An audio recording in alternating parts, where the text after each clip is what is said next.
Championship Television. 1, 2, 3, 4. Welcome to the center of the college universe. Who needs hype when you have a Florida-Miami game? This is not just some rivalry. This is one-on-one combat. Brothers and sisters, I don't know what this world is coming to. In a series filled with bad blood, the Gators take on the Canes in a Sunshine State grudge match.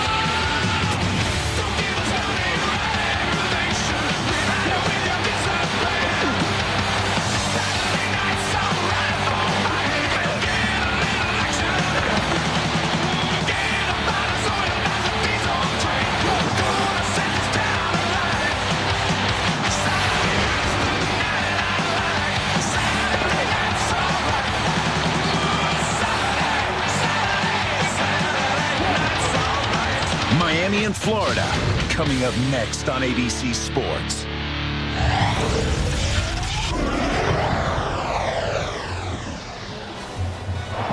A flyover Miami will give an extra jolt to an already amped sellout crowd at the Orange Bowl. For the 52nd time, in-state rivals get set to get together, and over 80,000 will watch it. It's our BCS Spotlight game presented by ADT. And two of the dominant programs in college football in the last 2 decades set to collide. It's number 18 Florida against the third-ranked Hurricanes of Miami. Welcome to the Orange Bowl, my partner's old stomping grounds. Everybody, Brad Nessler and Bob Greasy. Grease threw a lot of touchdown passes in this old building. Tonight it's rocking already. Yeah. And it's a Miami team that came off a national championship overtime loss to Ohio State, hosting for the first time since '87 a Gator team that went 8-5 last year. That was Ron Zook's first season. Steve Spurrier's gone. Ron Zook comes in with 2 quarterbacks. Their combined stats don't add up to what Rex Grossman used to do in 1 game. You're exactly right. Coach Spurrier's offense is out. Rex Grossman left a year early for the NFL. But 2 quality quarterbacks are here. Ingle Martin did very well in his first start last week.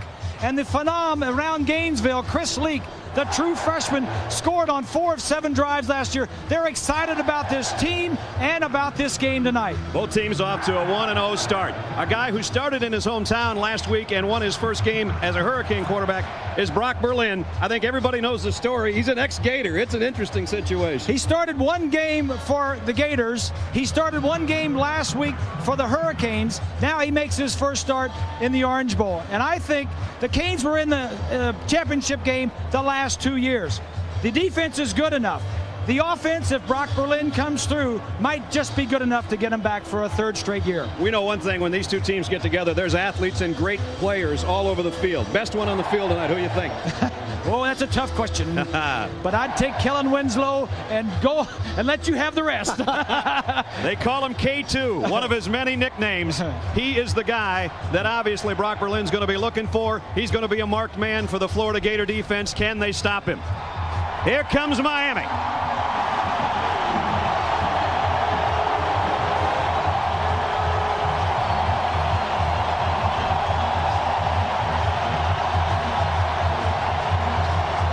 They've won 22 straight on their home field. Can Florida turn that around? We'll find out tonight. Right now, let's go to John and Terry in New York.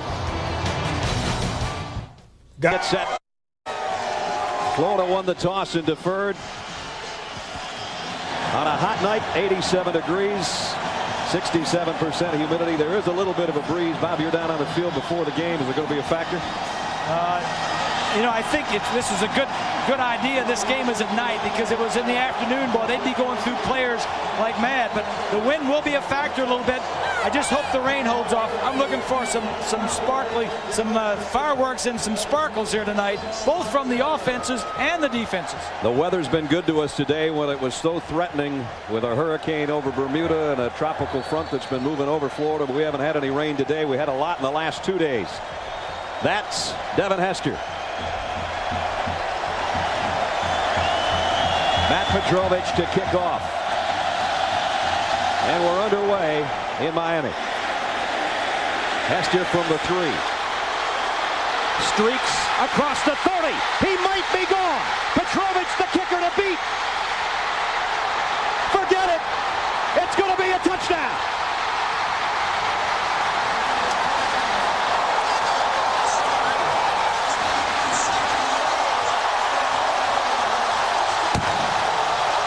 7 yards on the opening kick. Flags are down. Hester took his helmet off. It'll be a penalty against Miami, but the touchdown stands. Hester may not know that because he is a true freshman, only playing in his second game as a Hurricane. Unsportsmanlike conduct for the removal of the headgear. There's the guy that just scored in the opening 13 seconds.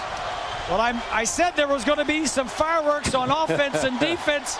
I forgot to add special teams as well.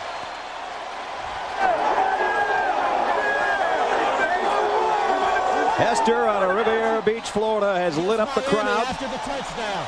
The touchdown is good. As if they needed any more lighting. This is a new rule this year. Unsportsmanlike conduct in the end zone after an offensive touchdown. The defense can take the foul on the ensuing kickoff. So the Hurricanes will kick it off from their own 20. John Petty in for the extra point. Just like that. Petrovic's kick was a good one. It even sailed a little bit to that corner at the 3-yard line. Watch up ahead of him. The blocks that are made. 3 guys, 4 guys getting blocks, and then the spaces. And Hester, one of the fastest guys. Larry Coker was saying this week, you don't realize how fast he is.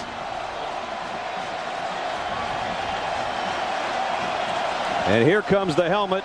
And as Bob said, he just doesn't know any better. Yeah. I don't think you could do that in high school either, though. Well, he wanted to make himself known to the fans at home, and he sure did right here. I said it was the kicker to beat. It was Ronaldo Hill that was the last guy to have a crack at him, but he got turned around, and Hester did as well. 97 yards, touchdown. This kid was not on the team last year. He's one of the outstanding recruits that they got. The University of Miami, they got 2 or 3 freshman wide receivers, and this kid is the best of them. First Miami kickoff return for a touchdown since 1996. What a way to start our triple header on this balmy night in Dade County. Whew. I'm sweating just watching him run that far. You're sweating anyway. See, the Canes have to move back to the 20. Normally you kick off from the 35. Now you go back to the 20. This almost ensures that the Gators will have good field position out of this. I think this is a good rule, Brad. Before celebration in the end zone after a touchdown by the offense, it was on the extra point. Yeah, you just kick it from the 17-yard line. You saw that last year Florida had all kinds of trouble with their special teams. You saw that graphic. We talked to Ron Zook about that this week, and obviously in their opener last week, which was a lopsided win over San Jose State, their special teams were great, but not so great in the opening 13 seconds here. So Florida should get good field position on their kick return. Andre Caldwell, and Caldwell trying to turn the corner, and he gets out in the open space all the way to the 40, the 39-yard line. Anything you can do, I can do better. Caldwell is Florida's true freshman wide receiver that they have high hopes for. Got a lot of young people on this field tonight. So a great starting position for the Florida offense led by that guy, Engel Martin. As Bob said, Martin will start, and probably by the 3rd series, we'll see Chris Leak. There's Engel's numbers from last week in his first career start. He's a guy that punted last year for Florida, even played wide receiver in 8 games. So kind of Mr. Everything last year, sitting behind Rex Grossman. Look at this down here. Tough to defense that. That trip set to the near side, and Martin keeps it on the ground inside. Nice tough run to about the 35 for Rand Carthon. Let's take a look at our Outback Steakhouse starting lineups. Here's the big fellas up front. Max Starks is kicked out from guard to left tackle. He's their best. Snell, DeGore, Butler, and a hand round out the front 5. Carthon's their main guy. Troop, a great tight end. Perez and Kite start the game at wide receiver with O.J. Small, the 3rd wide out. And you saw those 3 guys, and now they got 5 that are set to go in the pattern. And Martin's all alone in the Gator backfield. Better hurry. And took too much time. Get it off. It's hard to even hear the whistles, and Martin takes off, flag down. As Bob said, better hurry, and they didn't hurry enough. Yeah, what's going on here is the Gators are going up to the line of scrimmage in a no huddle. Dead ball. Delay on the offense. 5-yard penalty. They went up that time with 5 receivers and a no huddle. Zombrecker then reads the coverage and signals the play in. Ed's not happy. And Ed said, I saw him on the sideline winding his arm saying, hurry up, hurry up. So that backs him up just outside the 40-yard line. No question who's sending the signals in.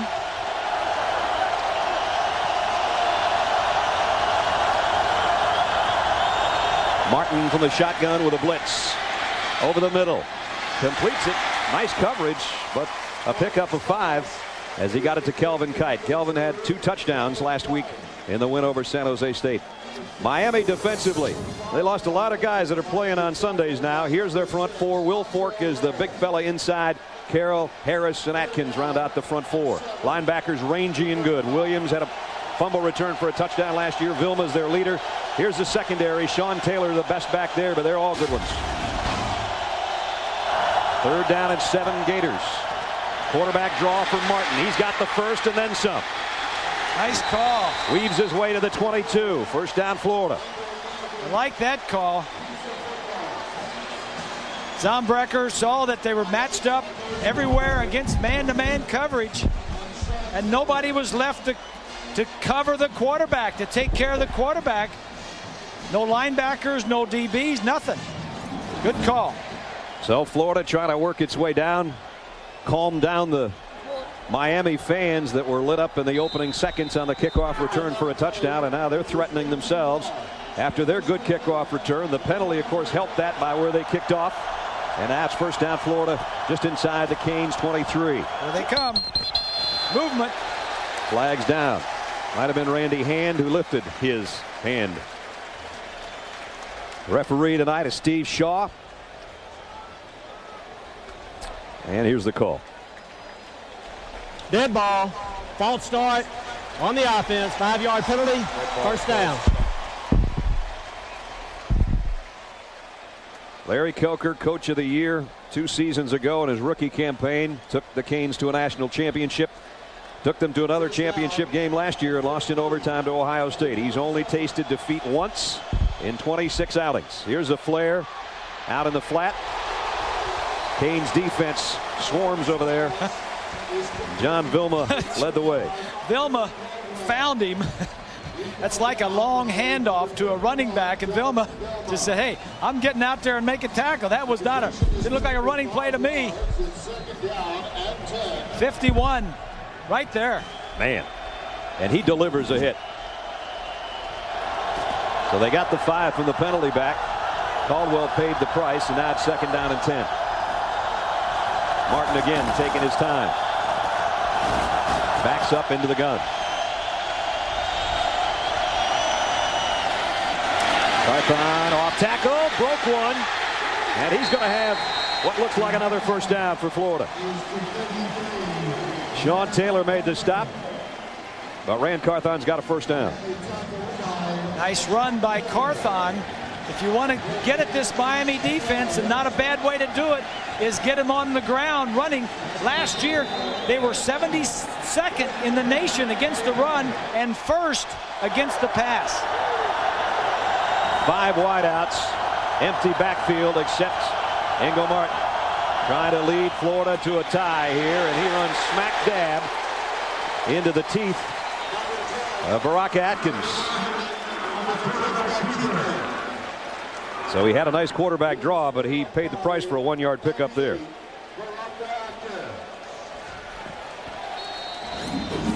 Watch over here. Atkins is just going to do a little swing to the inside. The little game, the 2 linemen twisted right into the quarterback. So it's 2nd and 9.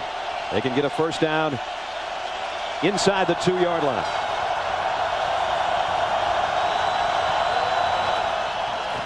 Handoff inside. Carthon straight up the middle. And he's inside the 5. Didn't get a first down, but a nice gain. Florida's done very well under Ron Zook in the red zone. When they get down there, they've scored on 48 of 57 possessions.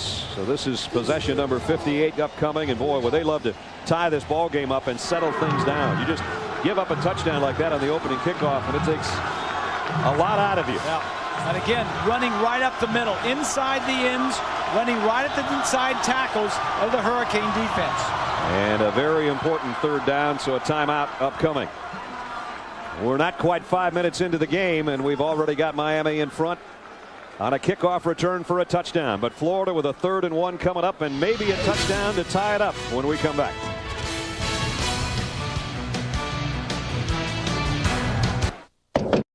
A huge 3rd and 1 coming up for Florida. They took the timeout to make sure, exactly sure what they're doing. They can get a first down inside the 2. A touchdown would tie it.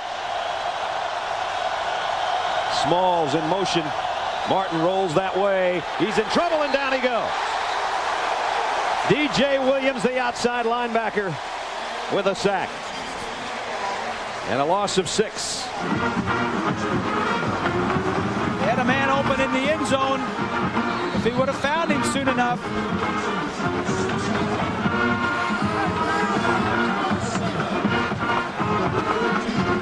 Right here, the receiver right there is open. Could have got the ball a little sooner. And a field goal by Matt Leach is good of 26 yards. So they got points. Not what Ron Zook wanted, but he says, okay, fellas, let's go. We're back in it. They go the length of the field and get a field goal. It's 7-3 Miami.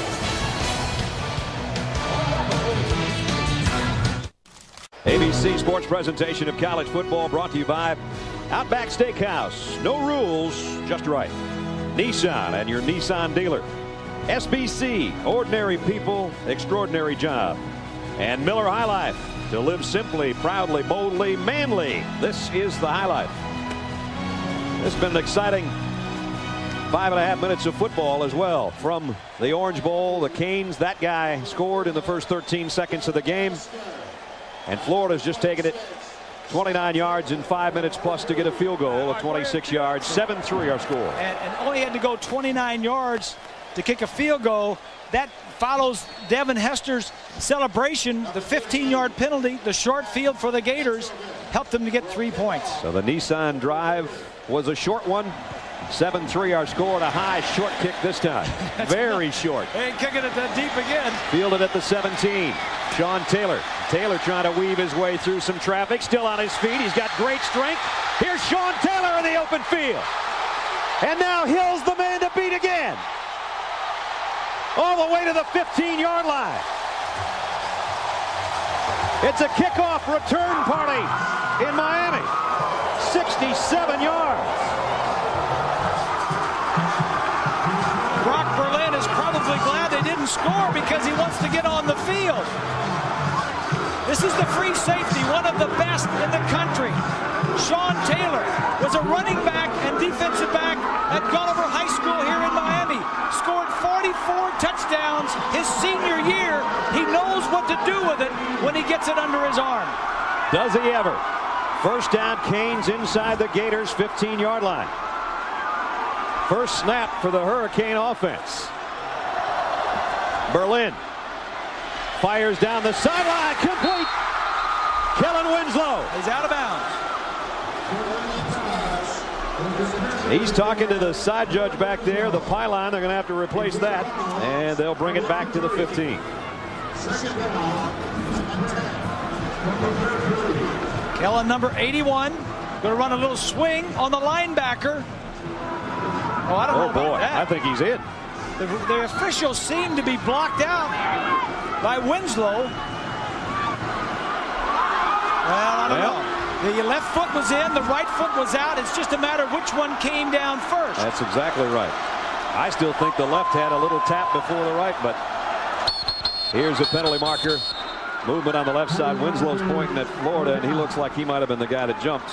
You know, that's a tough call for that official when he's right there on top of you. You got to see the catch, and then you got to also look down and see the feet. And you got to back up so you don't get killed. Yeah, and then you got to look around for some help. Probably the most important is get out of the way so you don't get run over. Exactly.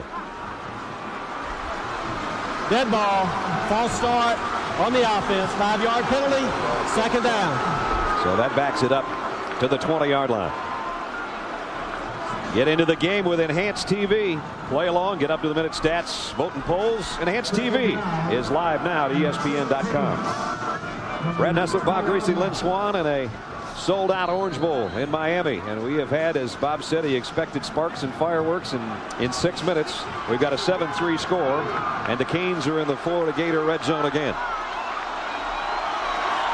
Frank Gore is the single setback. He hasn't touched it yet tonight. He won't here either. Or will he? Screen pass to Gore. Got some blockers in front. Weaves his way down to the 10. Let's check in with John Saunders in New York. John. BYU against USC. Matt Leinart is the quarterback, replaced Carson Palmer. He looks 19 yards here to Kerry Colbert. Takes it down to the 1-yard line. Sets up a Leinart to Mike Williams 1-yard touchdown pass. And USC has a lead over BYU of 7-0. Here it's Miami 7 and Florida 3. Under 8.5 minutes. First quarter. USC seems to have just picked up where they left off last year. Even without their Heisman Trophy winner. Third down and a short 5. Berlin fires complete to Winslow. Trying to fight for that first down yardage. Did he get it? I think he might have by inches if he did. Reed Fleming made the tackle, the linebacker. So Bob said Kellen Winslow's the best one out there. He may have caught one. He did catch that one. And now did he get the first down? Going to be close enough to look. Well, Bob and Brad, this is Lynn. I'm standing on the floor of the sideline. Looks like he has to go halfway between the 5-yard line and the 4-yard line. I don't think it's going to be a first down. They're going to bring the sticks out and have a look. If I'm the quarterback and I've got Kellen Winslow, the first thing I want to find is how is the defense covering him? Are they doubling him or are they singling him? So far, he's got the run of the coverage by himself, only single coverage. Swanee was right. You saw the distance needed to go for the first down, and Miami will go for the first down. An extra tight end comes in Kevin Everett. On fourth down last season, 60%. Good call here. Momentum is on your side. Go for it. Keep the drive going. If the worst thing could happen, if you don't make it, Florida starts inside their own 5-yard line. Single coverage. Quadrin Hill is the fullback. 4th and inches. Miami. Berlin trying to draw Florida off sides, and they're not biting yet. And now he'll take a timeout. Nice job by the Gator defense to hold themselves in place. Timeout, Miami. 7:29 first quarter. They've got the lead and are looking to add to it.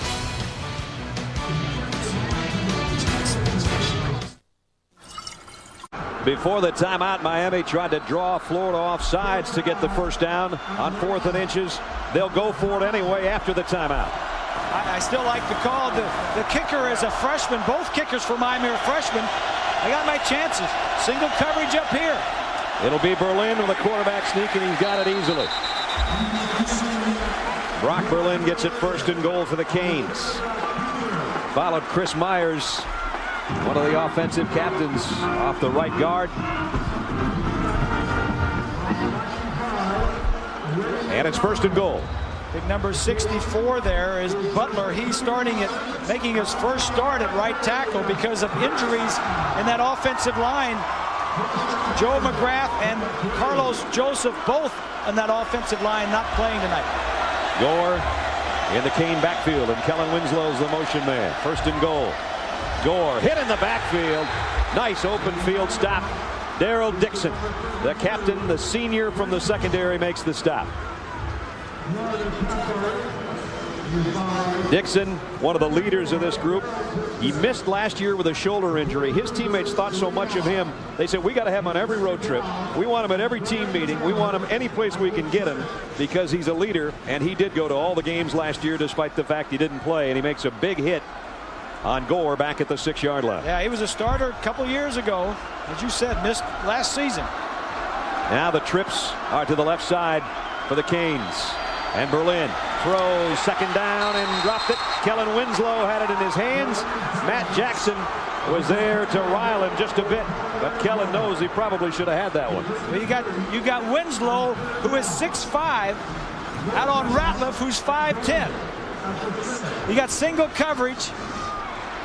Now, that's not much of a route. They were looking for, we saw him work this in the practice the other day. He was looking for bump and run. Ratliff had no part of that. He'd been better off if he just wanted him to throw it out there, and Winslow was just going to position himself. So now it's third down and goal. 3 wide out group again for Berlin. They're going to blitz him. Quick drop. The throw's a slant. It's incomplete. Nice coverage. Johnny Lamar had inside coverage on the intended receiver, and it's going to be a field goal try coming up now for the Canes. The strength of defense for the Gators is that secondary. They lost their front 7, all defensive linebackers, all the defensive linemen, but the DBs are pretty good.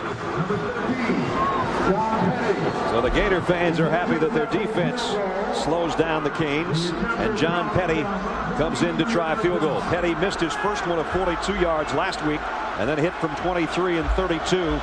This is a 22-yard attempt, but before it, we're going to have a flag. This is not an easy angle on the right hash mark for a right-footed kicker.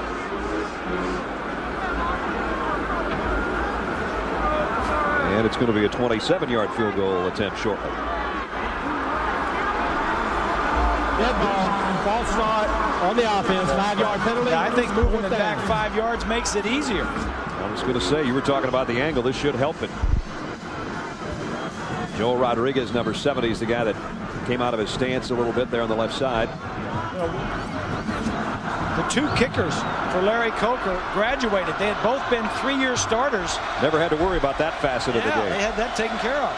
Petty from 27. And he's got it right down the middle.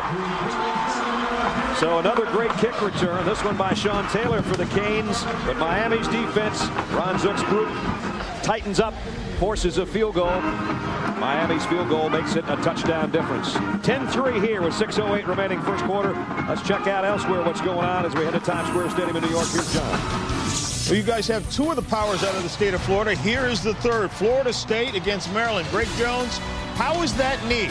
Looks like it's holding up pretty well. Big guy rumbles and shows the speed at 250 pounds to the end zone. 44 yards in the touchdown run. Florida State grabs their first lead of the game, 14-10. Good to see Greg back and healthy. Yes. That's a good game going on in the ACC here. It's Big East and SEC. Miami soon to be an ACC member starting next year. A lot of Gator fans here, and on the other side are Gator haters, the Hurricane fans. A packed house at the Orange Bowl.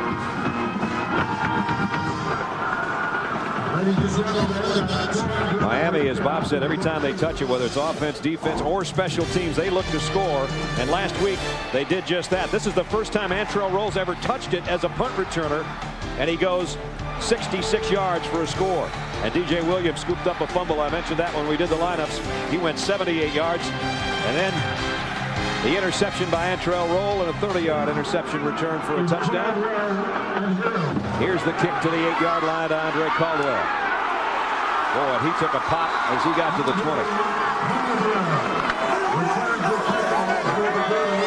Jarrell Weaver made the stop on the special teams. So now Florida goes back to work, trailing again by 7.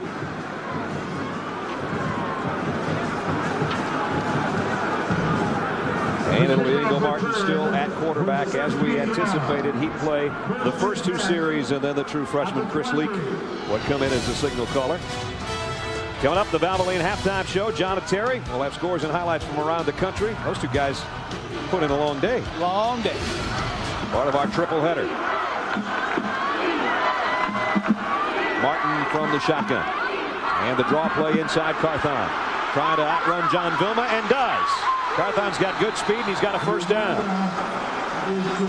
Rand's a guy that sat behind some pretty good backs at Florida and just bided his time and waited and kept working. And now he's a senior, and he's the man. Exactly. And everything's going up the middle, running-wise, for the Gators. It's going to be a draw play right up inside here. Just outruns to the sideline, Vilma.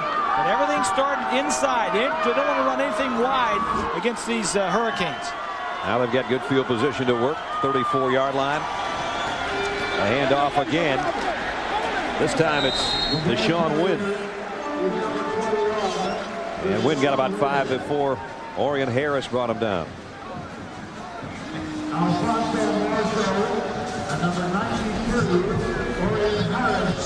Wynn got his feet wet last week in the win over San Jose State. Had 6 carries last week.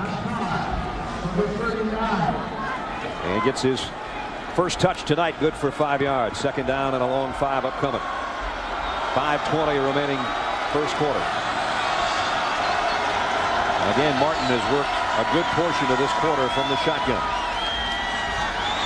Carthon weaving his way again. First down, Florida. John Vilma made the stop. Carthon having a good first quarter, Grease. He is, and everything is inside. Look at Florida. They're not back in a huddle. They're lining up at the line of scrimmage. The official hasn't even marked it ready for play yet. They're using a spread offense, 2 receivers at the top and bottom. Now Martin looks across, finds out what play Ed Zombracker. Right now he's looking over there, wants the call. Takes his time. He's just taking his time. Now DeGory calling signals from his center spot. Yep. And it's the quarterback draw again. Martin broke 1 tackle and dives to midfield. Martin's not afraid to mix it up. Like I said, he played a lot of different positions last year. Stuck his nose in there as a wide receiver. Caught a couple of passes last year. Punted most of the season for Florida. The only game he didn't play in was the Miami game a year ago, and that was a shellacking at the Swamp, 41-16. Gators would like to pay Miami back for that tonight. Martin now rolls to throw. Down the sideline, wide open. Carlos Perez, touchdown.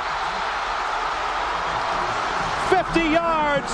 Florida an extra point away from tying it up.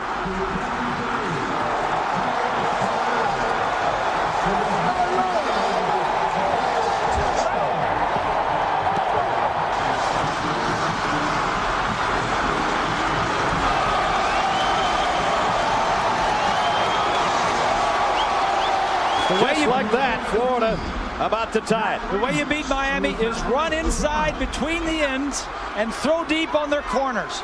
Florida has just got that recipe down to perfection tonight. Extra point is good. We're deadlocked at 10.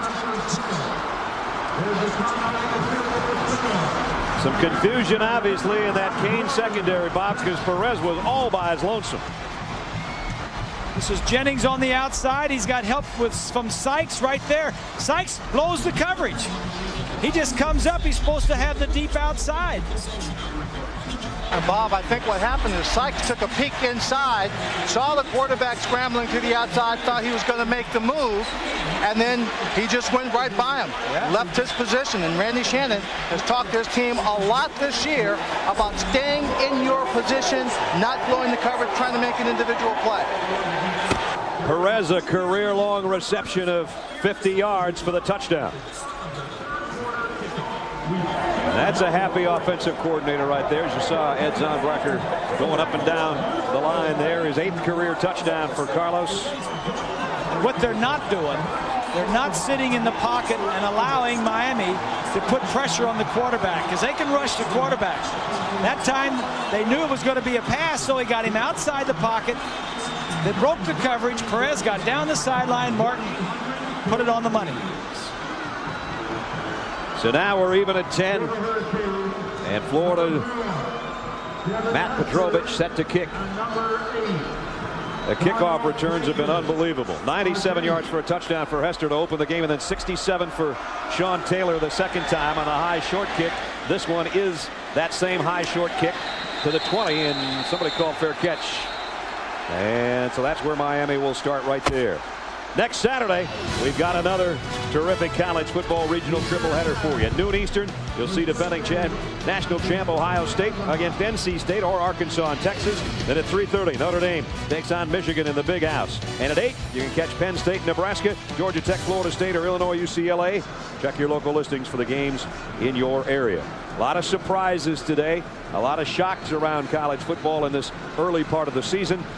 Florida would like to join that group and knock off third-ranked Miami, and they're off to a good start, even at 10 apiece. There's Don Solinger. He is the special teams coach. He's got to be pretty pleased with his guys. Just inside the 21 is where the Canes will work this time. Play action on a bootleg. Look out! Berlin just got leveled from behind by Ray McDonald. McDonald off to a great start in his young Gator career. That's his second sack of the season. 4 minutes left in the first quarter. There have been so many fireworks we haven't had a chance to take a look at our Outback Steakhouse starting lineups for the Canes. And here's how it looks. The big fellas up front. Winston at left tackle. Former tight end Carey, Rodriguez, Myers, and Butler up front. Frank Gore, the starting tailback. The fullback is Hill. Winslow, the tight end, Beard, and Moore. Two of the many wide receivers they'll use tonight.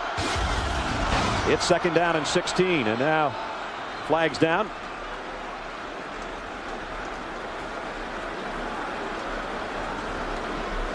Let's see if Ray McDonald was offside. He'd give the yardage back he got from the sack a minute ago if he was. Offsides on the defense. Contact. That's a big headache for the center when the defensive nose tackle jumps off sides. Defensively on that front, you've seen a lot of McDonald already with Parker and Lee and Harris. The linebacking core for Florida: McCullough, Reed Fleming, Matt Ferrier, and the secondary, as Bob said, probably the strength of the team. Lamar, Scott Dixon, and Kewan Ratliff. So now it's second down and 11 at the 20. Beard in motion. The give is to Gore, and Frank Gore goes for about 6 or 7. Run down by Darrell Lee. Frank Gore, of course, great story in that the injury kept him out last year, and a lot of people say, would first-round draft choice Willis McGahee, the All-American, even seen the field if this guy would have stayed healthy? Well, Gore had a great freshman year 2 years ago, and then got hurt in the spring, and we'll never know. But they had Gore coming back and McGahee coming back, and when Gore went down, Willis just said, hey, I'm the man, and he made the most of it. Did he ever? Right now on the physically unable to perform list for the Buffalo Bills, but their #1 draft choice. And a heck of a back he was last year before getting hurt in the championship game. Third down and 4. Berlin from the shotgun. Here comes the pressure. He got rid of it. Complete, but it's short of the first down. Roscoe Parrish made the catch. But again, Johnny Lamar was Johnny on the spot.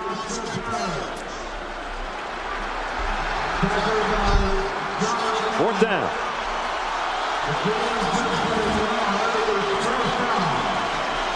Winslow right there is going to be open as he breaks to the outside. Berlin elects to go for the first down and the sure catch. Have to punt it away. And Brian Monroe is a freshman punter. Trying to keep those hands dry on his hips right now as he'll take the snap inside his own 15. Flags are down as he gets off a wobbly kick. It tails to the far side. It'll be fielded at the 29 on one hop by Kewan Ratliff, who's a dangerous return man. But again, a penalty marker at the line of scrimmage. So let's see what that's about. At the front was 33 yards. Legal procedure against the Canes. They'll wave that off and take the ball where it is. Yeah, they got good field position. And while we wait for that decision, we'll have a program reminder for you. What if Romeo's dad owned a bar and Juliet's dad had a husband? Sounds like somebody needs a beer in there. Two clashing cultures become one big happy family. It's all relative. It's a new comedy coming out Wednesday, October 1st at 8:30, 7:30 Central on ABC. So, with good field position, as we expected in the third series, here's the freshman, Chris Leak. Rolls to his left, throws on the run, and zaps it out there, complete. A first down throw on his first toss of the night to Andre Caldwell. So freshman to freshman. Yes. And you might hear those two guys hooking up a lot in the next 3 or 4 years. High school player of the year, 185 career touchdown passes in high school. Yeah. Played very well last week. In fact, he scored on 4 of the first 7 drives he was in there. And again, the offensive game plan for the Gators: don't stay in the pocket and throw. Get outside or run inside. Just a little short of the first down. They didn't get 10. They got about 9.5. And on second down and short yardage, Steve Shaw stops play.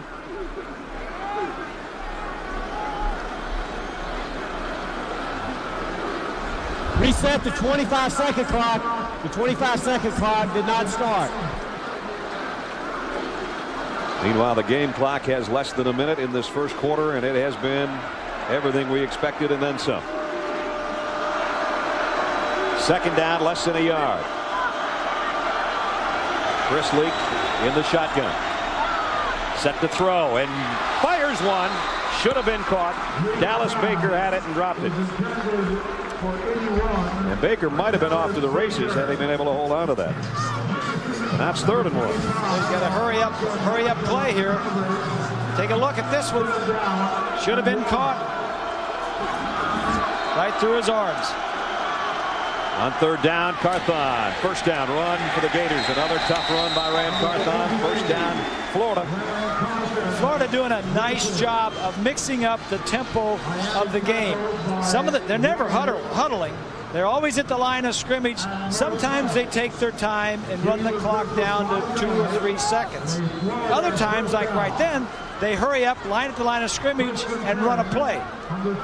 Zombrecker, the offensive coordinator, oftentimes will look at the defense, signal out to the quarterback, and call the play, and then let him go. Seatrick facing the tailback now. Play action to him, and the throw out in the flat. Kind of a dangerous toss intended for his tight end, Ben Troop, who couldn't handle it. Sean Taylor was out there in coverage for Miami. Brad and Bob Carthon's coming back into the ball game, and as we watch him get onto the field and get ready for this next play, he is an important key to this ball game. Everyone understands that to have any success against this Miami defense, you have to run the ball. But prior to this game, the most he'd ever carried the ball in one game was 14 times. Minuscule when you need a great running back. Yeah, good point, Swally. And Randy Shannon, defensive coordinator for the Canes, says, I think he'll carry it at least 18 tonight. He's off to a good start here as he's over 50 yards in the first quarter. Rand Carthon. And we've got an injured Florida player. Looks like Tavares Washington, their big tackle, and it is a junior college player, just came in this year. Started the first ball game, but didn't start today as Max Starks moved out from guard to tackle. Now this is not good for Florida. Miami has not had to have a lot of yards per play because of their kickoff returns. Meanwhile, Florida is just chomping away at 7.4 per. If you would throw the return yards in there from special teams, Miami would have a lot. But as it is offensively, they only have 16 yards. The rest was done on the kick return. So the attention now turns to the big fella, 300-pounder out of Greenville, Mississippi. Well, both teams scored on their first 2 possessions, and then Miami just punted it away on their last one. You and I were talking last night. We said, wouldn't it be fun to get in one of those 38-36 type things? We're kind of on pace right now. Hester's the guy that scored the opening touchdown, 97-yard kick return. If you just joined us, that's how the game opened up.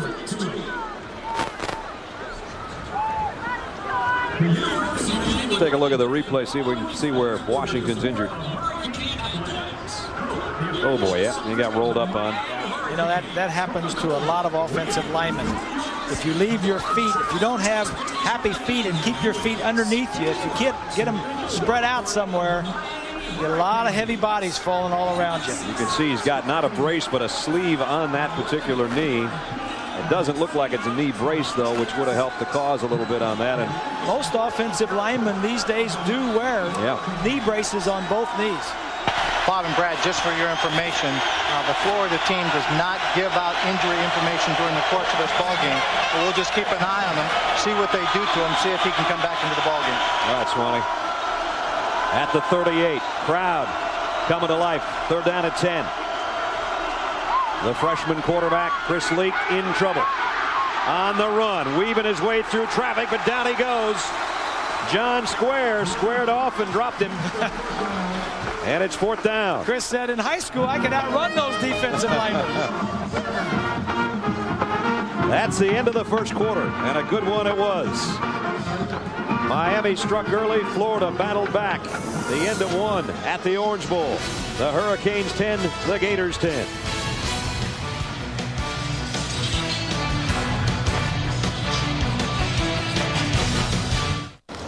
Miami tied at 10 as we're set to start the second quarter. Brad Nessler, Bob Greasy, Lynn Swan with you from the Orange Bowl. 4th down and 11 for the Gators. Eric Wilbur set to punt, and Roscoe Parrish back deep for the Canes.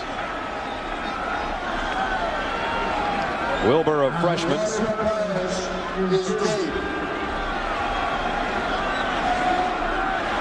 Long wait on the snap. Well, he may go ahead and back him up. Yep. Give him a little better angle to try to drop one in the corner. So they back the line of scrimmage up to the 45. 5-yard penalty, 4th down. Actually put it down on the 44. Roscoe Parrish, he's a guy that can take it coast to coast in a hurry too. They want to keep it out of his hands if at all possible. I don't think they'll kick to him. Wilbur just trying to knock it to the corner. Let's see where it goes. Out of the back of the end zone. So they'll bring it out to the 20, and we'll bring it out to Times Square Stadium and John Saunders. John. USC off to another great start tonight, Brad, against BYU. Matt Berry back to pass. He's picked off by Omar Mazel. 20 yards. He goes for the touchdown in a 21-0 lead. Meanwhile, Oklahoma's leading Alabama only 6-3. Total offense, as we told you, Miami only 16 yards. Doesn't include the kickoff returns that led to their 10 points. That total there does. That does not, yeah. There it is. Yeah, that's it. Now they work from the 20. Parrish is the motion man. He gets it. The fake as up the middle is Frank Gore. Channing Crowder was the guy that met him. They really like Crowder. He's a true freshman and the son of Randy Crowder, who was a defensive lineman for so many years with the Miami Dolphins. He didn't start tonight, but he was in on the second play.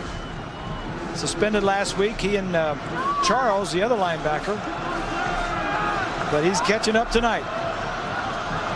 Frank Gore has only 4 yards on 3 carries so far tonight. Brock Berlin has plenty of time across the middle, and on the run is Kevin Beard, and Beard spins to a 1st down. Kewan Ratliff made the stop, but a 12-yard pickup to Beard. Beard coming back from an injury, had an ACL at the end of last year, played 10 games. Back, and Larry Coker saying the other day, we need this guy. He is one of our true leaders. So 1st down at the 32. Beard and Parrish remain the 2 wideouts. Hill, the fullback, now gets in front of Gore. Pump fake by Berlin, wanted to go deep and hammered from behind again. And Florida taking it, but the play has been whistled dead.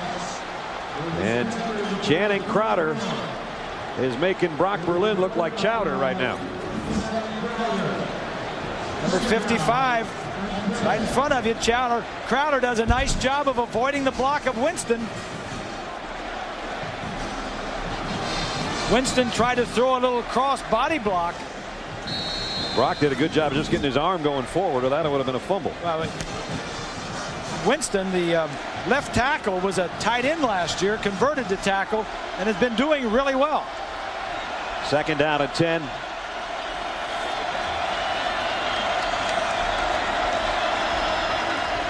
And it's Gore trying to cut outside. Frank gets across the 35 to the 36. Got about 4. Gus Scott hit him low, knocked him off his feet.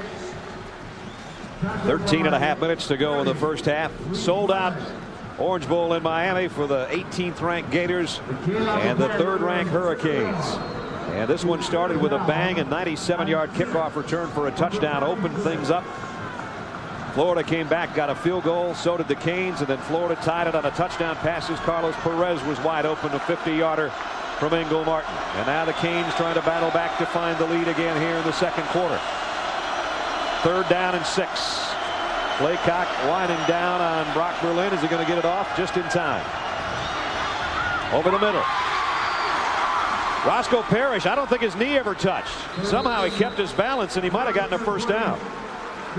He got hit, did a cartwheel, and I don't think his knee ever touched. He put his hand down and somehow kept his balance. You're right. And it is a first down. Unbelievable balance. Coming from the left side, Roscoe Parrish. Pretty much everybody on the field figures he's going to be down after this hit, except Roscoe. Wow.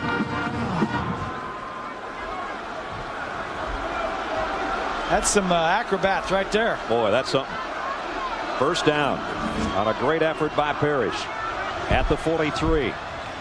Back to the ground game. Trying to get something going on the ground is Gore, and he only got 2, maybe 3. Johnny Lamar made the stop.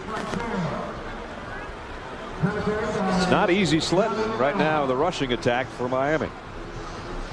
There's Winston, number 74. Was a backup tight end as a true freshman last year. He's bulked up, hasn't he? He has. He's over 300 pounds. A lot of schools wanted him to play offensive line, and he says, no, I want to play tight end. After the first year, he says, hey, can I move to tight end? I come from tight end to offensive line. He says, yeah. He said, well, go gain some weight. He said, good, I get to eat. Yeah, he did. Up to about 307. Here's a flare pass. That might be a lateral. Florida's thinking so. Scooped up. Kewan Ratliff. Touchdown, Florida.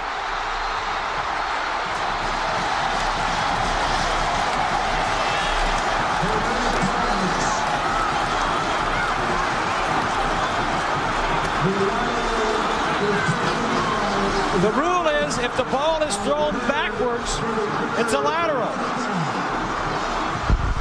Ratliff all over that intended pass for Gore. Florida takes its first lead of the night, and the Hurricane fans are shocked by that one. Trying a 2-point conversion attempt. It's incomplete. Reed Fleming snuck out there, but flags are down on the play as well. Sean Morton, the holder, is the guy that had the pass attempts. Illegal formation, 6 men on the line of scrimmage on the offense. Penalty is declined. The point is no good. And so they don't get the extra, nor do they get the 2. And Coach Zook talking to Morton, the guy that tried the pass. So it's 6 points on the fumble recovery by Kewan Ratliff for a touchdown. Gators in front. On an uncharted island, 12 fierce competitors have gathered for the Capital One Mascot Island Challenge. We've separated America's favorite mascots into the polyester and wool blend tribes. First event, Iron Mascot Marathon.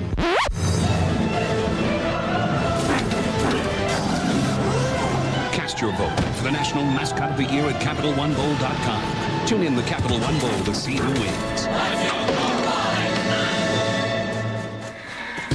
One thing that can break up any party? A broken chip. Get Tostitos Gold. The Tostitos that are made extra thick. Perfect for hearty dips. Tastes so good, you never know who'll show up. So, guy goes into a bar. Tostitos Gold. The perfect chip for hearty dips. Explosive out of the 4-point stance.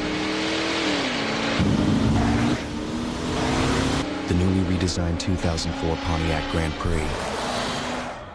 Fuel for the soul. Hey, you okay? Yeah.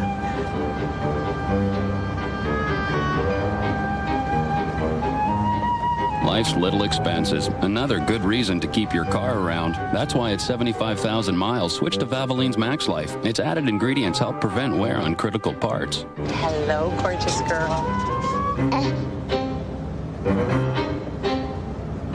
At 75,000, time to switch to Max Life.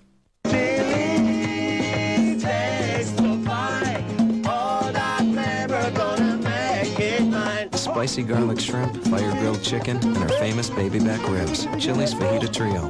Want more flavor? Yeah. It passes better than a West Coast offense.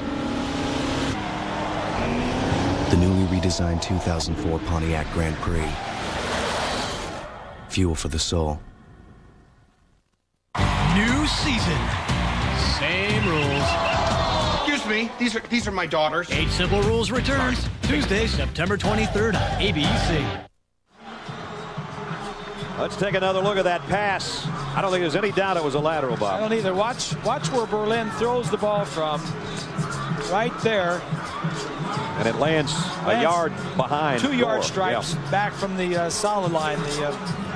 And then the defense, in practice, in games, you see this all the time. They always scoop it up as if it is. And the coaches say, go ahead and run. We'll call you back if it's not. And Kewan Ratliff, who's the only guy in college football last year that had a touchdown reception and an interception return for a touchdown, now adds a fumble return for a score to his Gator resume. And the Gators had 2 interceptions for touchdowns last week. Now the defense scores again. Short kick again, Sean Taylor again from the 16. Trying to break free, and they're not going to let him go anywhere this time. And the Gators have tightened up since the opening 2 kickoff returns. They're not kicking anything deep on timing anymore.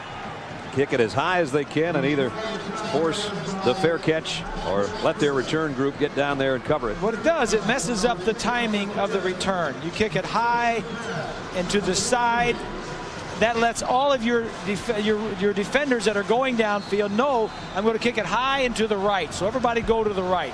Brock Berlin, let's see if he's shaken now by what just occurred against his ex-teammates from Gainesville. Well, I thought he was rattled a little bit because he threw that ball to Gore a little bit quicker. And remember, Crowder let him have it a couple of times on the last series. They haven't gone to Kellen Winslow since the first drive of the night. He caught 3 of the first 5 passes that Berlin threw. Here's Gore finally getting some open space, and Frank Gore down the sideline and all the way out near midfield.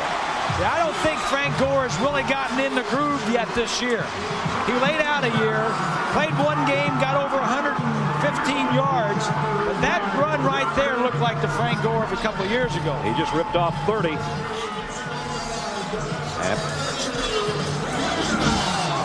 He just makes it look so easy.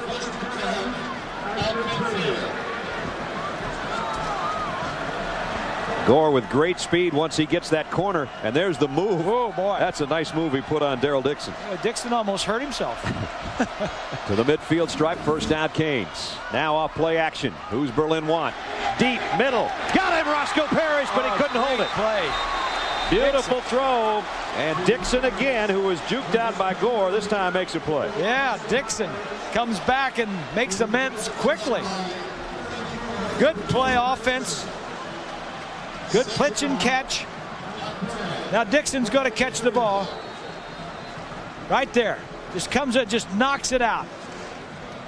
Perfectly timed. Parrish catches it, doesn't have it long. Dixon knocks it out. Couldn't time it any better for receiver, quarterback, throw. Just a nice play by number 34. Second down and 10. 2 tight ends set now for the Canes. Berlin goes to his safety valve. Gore put the ball on the ground, and I think it's been whistled dead. No, maybe not. No. Daryl Dixon's off to the races for Florida. I thought I heard a whistle on that one. I guess not.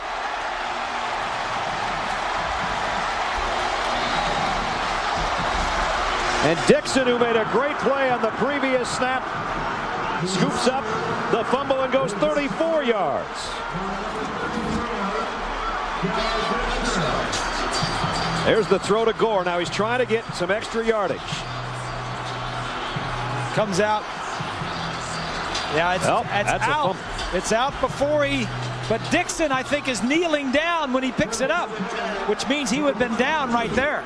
He forced the fumble and recovered it and ran it back 34 yards by number 34. Not a bad play. Not bad for Mr. Dixon. Nixon. Martin back in there, quick slant, and now the intended receiver can't hold on to that one either. Penalty markers down as Calvin Kite can't hold the ball. Boy, some Gator fireworks here by their defense. Exactly. The defense is setting the tone for the offense. Let's go back one more time and check out number 34, who makes the hit that strips the ball right there. Yeah. Now he's down. Yeah, he's on the ground.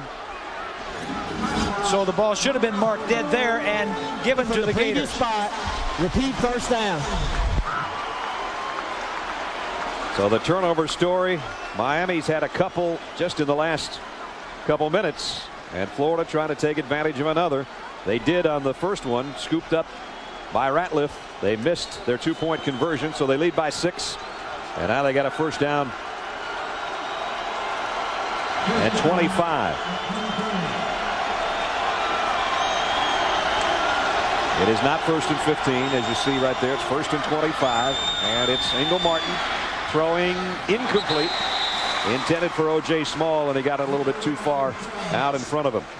Coming up on Monday night, Al Michaels, John Madden, and Lisa Guerrero will be in Philadelphia for a rematch of last year's NFC Championship game. Warren Sapp will lead the Super Bowl champion Bucs against Donovan McNabb and the Eagles. Monday night, 9 Eastern, 6 Pacific, right here on ABC. Big game coming up Monday night. Big one. That'll be a good one. Martin trying to throw a screen up in the air, almost intercepted. Alfonso Marshall had his hands on it and he dropped it. Let's go down to Lynn Swan. Thank you, Brad. Speaking of big ones, Monday night game, here's the big man, Warren Sapp. Warren, what do you have in plan for those? What do you have in store for the Eagles? Third down. We're just going to come out and give America a great show. It's going to be on ABC and everybody gets to watch.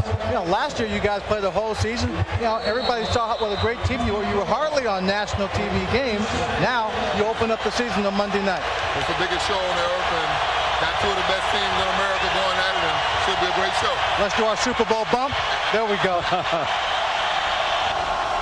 They both got rings down there, and flags are down. I'll tell you what, that guy, it's not fair for that guy to be a defensive lineman. Not only is he big, but he is smart and he is fast. There it is. He showed me that at an NBA game this year. That thing would be a bracelet for me. Look at, there we go. They're comparing rings. I think Warren's got Swannies in size and maybe diamonds. I'm not sure. By about 5 carats, there maybe. You go. Bling bling. Yeah, his ring is a trophy. Mine is a ring. His is a trophy. I remember seeing Warren Sapp, I think when he was a sophomore at the University of Miami. He had been a tight end his freshman year. They moved him to defensive line. He was running 100-yard sprints with the defense. He was beating everybody, the defensive backs. In the last 20 yards, he turned around and ran them backwards. Pretty light on his feet for his size, that's for sure. Martin wide open across the middle. Andre Caldwell, the hit put on it by Antrell Roll.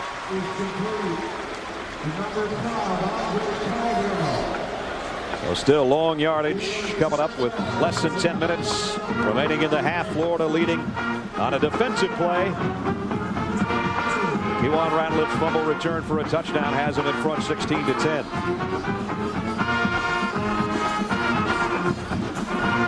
So 4th down and 23. They're going to try a field goal, I guess. I don't know if Matt Leach has this much leg. Well, or you got a good gimmick that you could run right here. This will be a 52-yard attempt, but it's going to be a quick kick instead. He'll try to pooch it to the corner. Oh, and he almost got it. Bounced at the 1, but into the end zone. And they'll bring it out to the 20-yard line. So the Canes will be back on offense, trying to regroup after having the early lead, but the Gators have snatched it from them. 16-10 Florida. Back at the Orange Bowl, you're watching the VCS Spotlight game presented by ADT. Florida shocking some people right now by leading third-ranked Miami 16-10. 9:18 to go in the half. They don't lose too often in this building, do they? 22 straight they've won here. And this is the Gators' first trip into the Orange Bowl since '87. It's the 52nd time these two teams have gotten together. And Miami leads the series by just 1 game. Berlin off play action. Brock fires it out. Nice catch. Sliding down is Kevin Beard. Going to be about 2 feet short of a first down. Right now, here's our Pontiac high performance drive summary. Not a lot of driving. Yeah, this I don't like. No. The last 2 possessions for the Hurricanes both had fumbles. That's like having an emergency brake on your Pontiac right there. Yeah, turn that over. The Gators have had 2 possessions inside Miami's territory and only scored 3 points. And of course, if you're just joining us and you're wondering where in the heck the 10 points came from, then it was 2 long kickoff returns, 1 for a touchdown and 1 that set up a field goal. Now the ground game is starting to work a little bit, though, for Miami as Frank Gore takes it out to about the 38-yard line. Remember Tavares Washington, who injured that knee as he was rolled up on that play, and now on the bike trying to warm it up. Hopefully the big fellow will be able to return.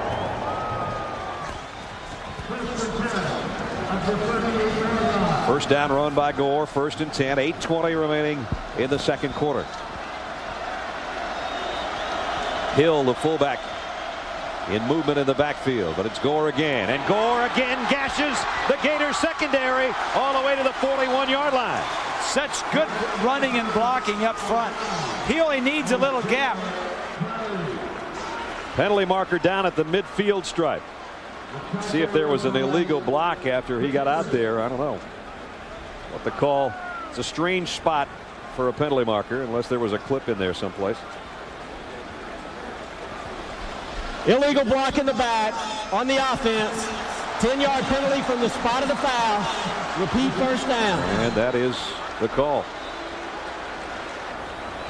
That was obviously not at the point of attack, but downfield near the end of the run.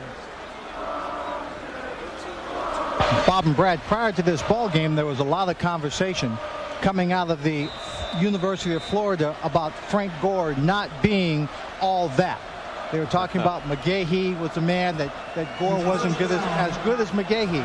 And I think he comes in this ball game saying, let me just play my game. Let me show you what I can do. And he intends on disproving a lot of those comments they made during the week. That's right. That was a 13-yard gain, but a 10-yard penalty, so it's 1st and 7. And number 7 rifles it out the hill, a fullback. Ooh, head-on hit by Kewan Ratliff. That'll rattle your brains a little bit. But he got 13 and a first down.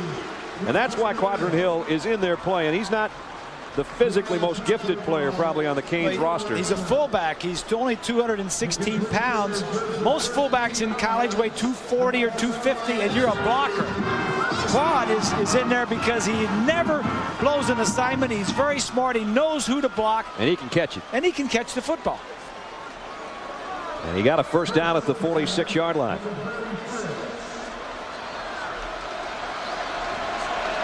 Gore, the single setback, 2 tight ends in for the Canes on first down. Throw intended for Kevin Beard, way behind him.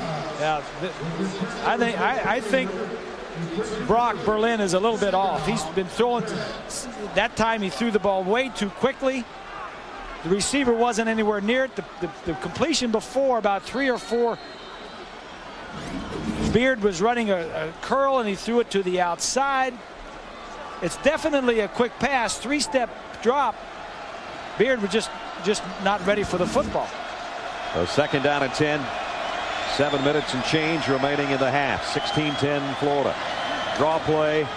Gore weaving his way and got about 5 more down to the 41-yard line. You know, we've been at Miami practices, you and Swanee and I, during the Ken Dorsey era of 38 wins and only 2 losses in his career. We've gone to practices where we never saw the ball hit the ground. Right. And the other day, there was a few balls hitting the ground. Right. Quad Hill is shaken up, and he's pointing at his left shoulder area. And the trainers come out to have a look. Well, Brad, I think you look back at just last year, they had one of the best receivers in the country in Andre Johnson, and you don't replace a guy like Andre Johnson easily. They've got a number of guys who have, right at this point, what I would refer to as potential. Somebody wanted to tell me that, young Moore is the future. He is one of the future greats. But I told him, I said, no, you don't go from potential to future to being great. What you do is you come out here, you have the potential, you get an opportunity, you take advantage of it, and then you become the now receiver. That's the one they're hoping becomes their now receiver. We got a timeout with 6:47 remaining in the first half. Florida leading by 6.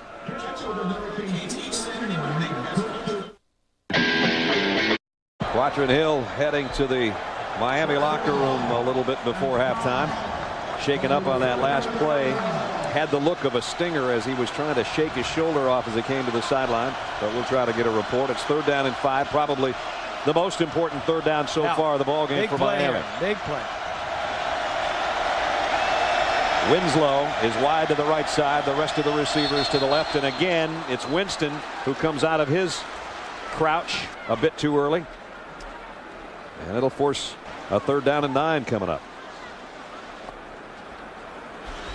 Dead ball, false start on the offense, 5-yard penalty, 3rd down. Seems to me that Winston's getting a little jumpy over there because of what Crowder did on a couple of plays in some previous series. And he knows Florida's coming around that corner, and they've let Brock Berlin have it in the back a couple of times. And Eric's just a little jumpy over there. 3rd down and 9. Now Berlin directing traffic, and he'll work from the shotgun. Pressure's coming. Berlin steps up, fires, and Beard in and out of his hands. Should have had it. And again, some pressure was coming on Berlin, but he delivered a strike. They just didn't hold it. That's good playing right there. Good defense, good offense, good throw. You got to make the play. Right through his hands. Yeah. So a punting situation for Miami. Apologize to Brock for that comment a little earlier. Maybe Beard's having the bad night. That could be. Monroe's punt bounces inside the 10. They can't quite get to it. Trying to get down there and down it. And Florida now will come out to the 20-yard line with 5 minutes and 44 seconds remaining in the half. ABC Sports presentation of college football brought to you by Pontiac, official performance machines of the NCAA. Circuit City, we're with you. Pacific Life offering insurance, annuities, and investments. And new Tostitos Gold, the perfect chip for hearty dips. When you got Tostitos, you got a party. It's always a party in Miami. Brad Nessler, Bob Greasy, Lynn Swan, and about 80,000 of our friends partying at the Orange Bowl, where the Gators lead 3rd-ranked Miami 16-10. Ingle Martin remains the Gator quarterback. Carthon bouncing off would-be tacklers before Sean Taylor finally wraps him up. And Rand got about 4. And if Carthon, the name rings a bell and you don't know Florida football, his dad, Maurice, now the offensive coordinator for the Dallas Cowboys with Bill Parcells. But of course he was a heck of a player on those 2 New York Giants Super Bowl championship teams, one in the 80s, one in the 90s. Quick pass out to O.J. Small. And O.J. spins his way out to about the 27-yard line. This is the 5th possession for the Gators and the 4th possession for Ingle Martin. Leak took Chris Leak, the freshman quarterback, took the 3rd possession. And I think this is right. I think Ingle has a better feel of what's going on in this game. It's a tough place to come in and play as a true freshman. Big 3rd down and 3 here for the Canes defense, trying to get the ball back for their offense, and they might. Martin running for his life, throws on the run, and incomplete.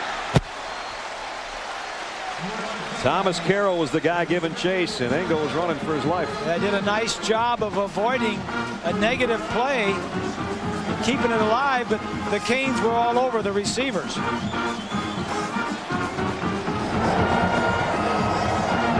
Well, they forced the punt. It's Ed Zondbrecker right there, the offensive coordinator. Does a nice job. Remember, Eric Wilbur is a freshman punter, and that's Roscoe Parrish. This time he's got a kick to him. Parrish waiting on it. Late fair catch. Nice job by the gunner down there to force the fair catch after a 44-yard kick. 4 minutes and 24 seconds, second quarter of the Orange Bowl. Gators still in front.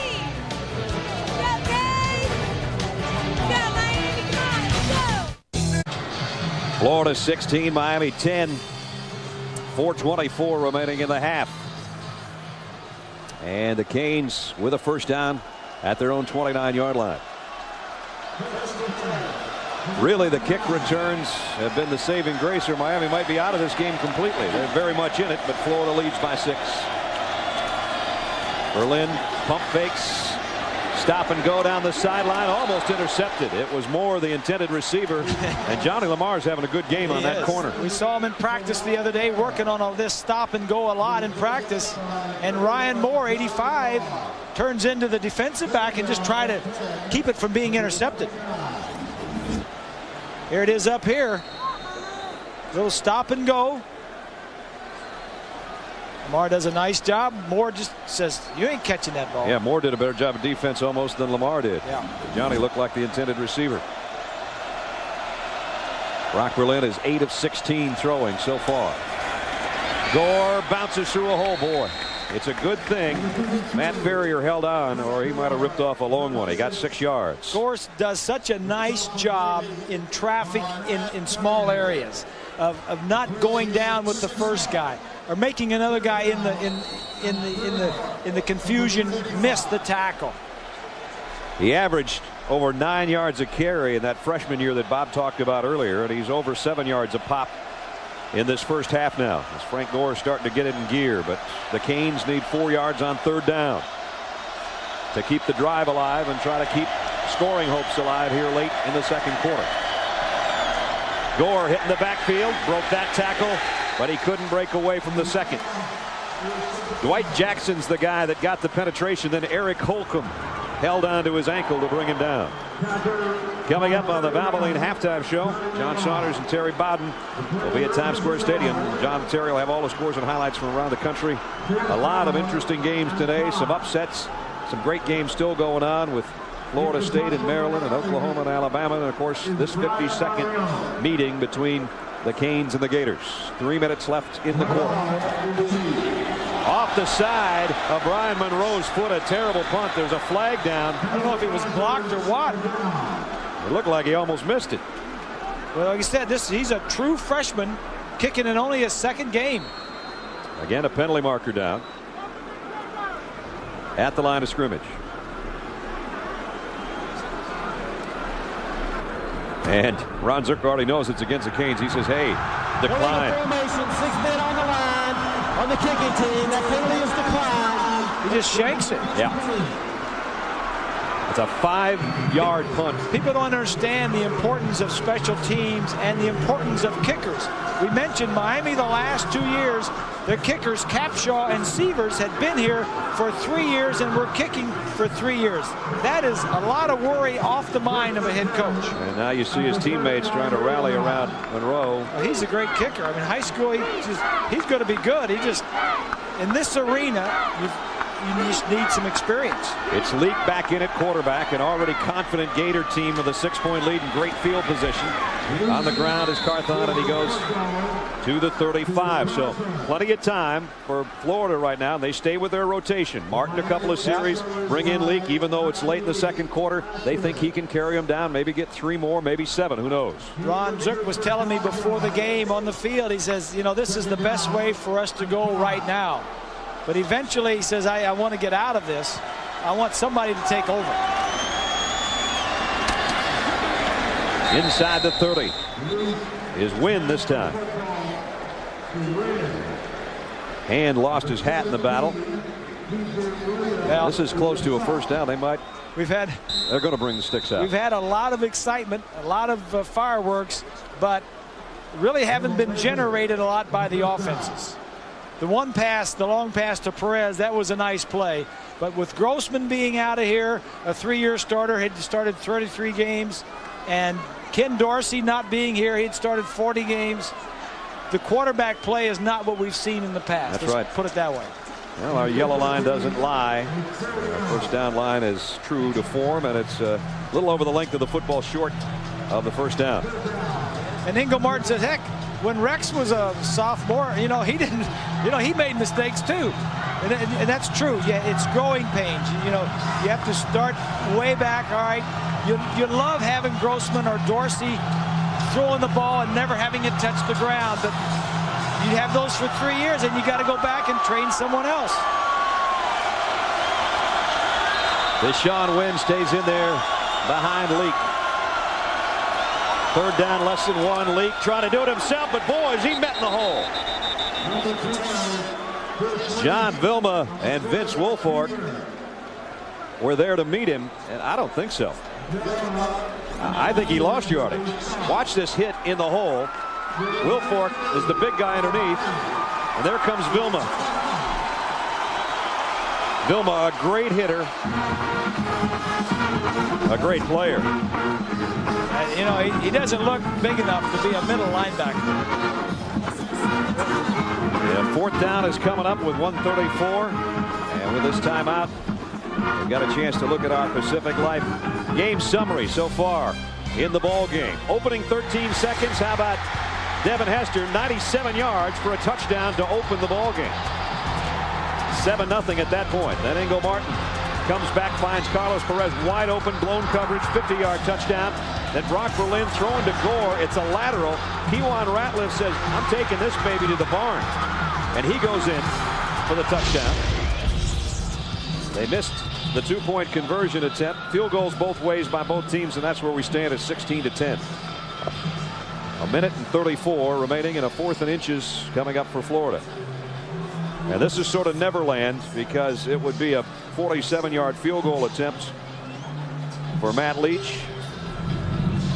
They don't want to punt, obviously, from this point. Yeah, you got a lot of things going on the Gators sideline. You say, well, we don't want to miss it and give them the ball back, but we'd like to keep the drive going. You know, it's too far for a field goal. So you got to know what strengths they like. Their inside 3 offensive linemen are probably their best: Snell, DeGore, and Starks. Right. And I think that's why they tried the quarterback sneak, thinking that those were their 3 best linemen. Now they hustle up to the line. Leak gives it off to Wynn, and he keeps his legs moving, and I think he got it this time. Deshaun Wynn just kept grinding. He didn't get much, but he didn't need much, I think he was stepping on the backs of some of his offensive linemen. It did look like he wasn't hitting turf, did it? They unpile everybody. Florida says first down. It sure looks like one from that angle, obviously. And they want to be sure, so they are going to bring out the chain, but I think he got it by half the length of the football, maybe more. Larry Coker, he very seldom has to say anything in the locker room about his team being behind, much less ever losing. He's only had one speech where he had to talk about losing the football game, and that was the national championship. They got it by half the length of the football. First down, Florida. Now they hustle up to the line at the 29-yard line with 1:26 left in the quarter, trying to add to a 6-point lead. Leak will work from the shotgun with Kite and Small out to his left side. And Perez down to the bottom of your screen.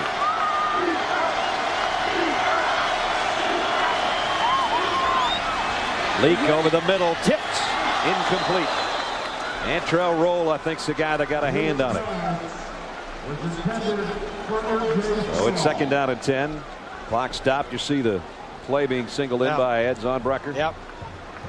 And he likes this kid Leak. He says he's smart, he's bright, he didn't come to Gainesville until this summer. You know, a lot of them go into spring session, but he didn't get there until the summer.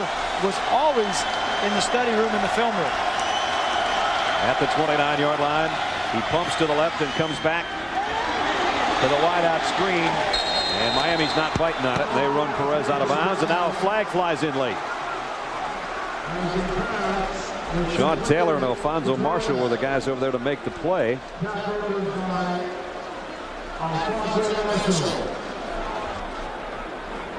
Sean Taylor looked like he was pleading his case, and he still is. I think he may have hit him out of bounds or just took him out of bounds. There might be a double call here, guys. I think there might have been holding by Florida and then maybe a late hit by Miami. There were 2 fouls. The first was a live ball foul, holding on the offense. That'll be 10 yards from the spot of the foul. Then there was a dead ball, personal foul on the defense. That'll be 15 yards and an automatic first down. Oh, it's going to be 5 yards going that way. Good call, Swanee. Yeah, the bottom line is Florida gets penalized 10 yards back, and then they get 15 yards forward and a first down. So when you do the math, they gain 5, they gain a first down, and they keep the drive alive. Yeah, here's the hit out of bounds. Ben Troop's the guy called for the holding right there at the top of your screen. Now Taylor comes in, boom, right there. Yeah, right there. So it's first down, Gators at the 23-yard line. Leak snaps one on a quick slant, complete inside the 15 to Reggie Lewis. So last week Florida had 11 guys catch passes, and they're starting to spread it around a little bit right here. 3 wideouts to the near side, straight ahead. Leak trying to pick up the first down, and this time he might have. I don't know. No, maybe not. Chris might want to quit running.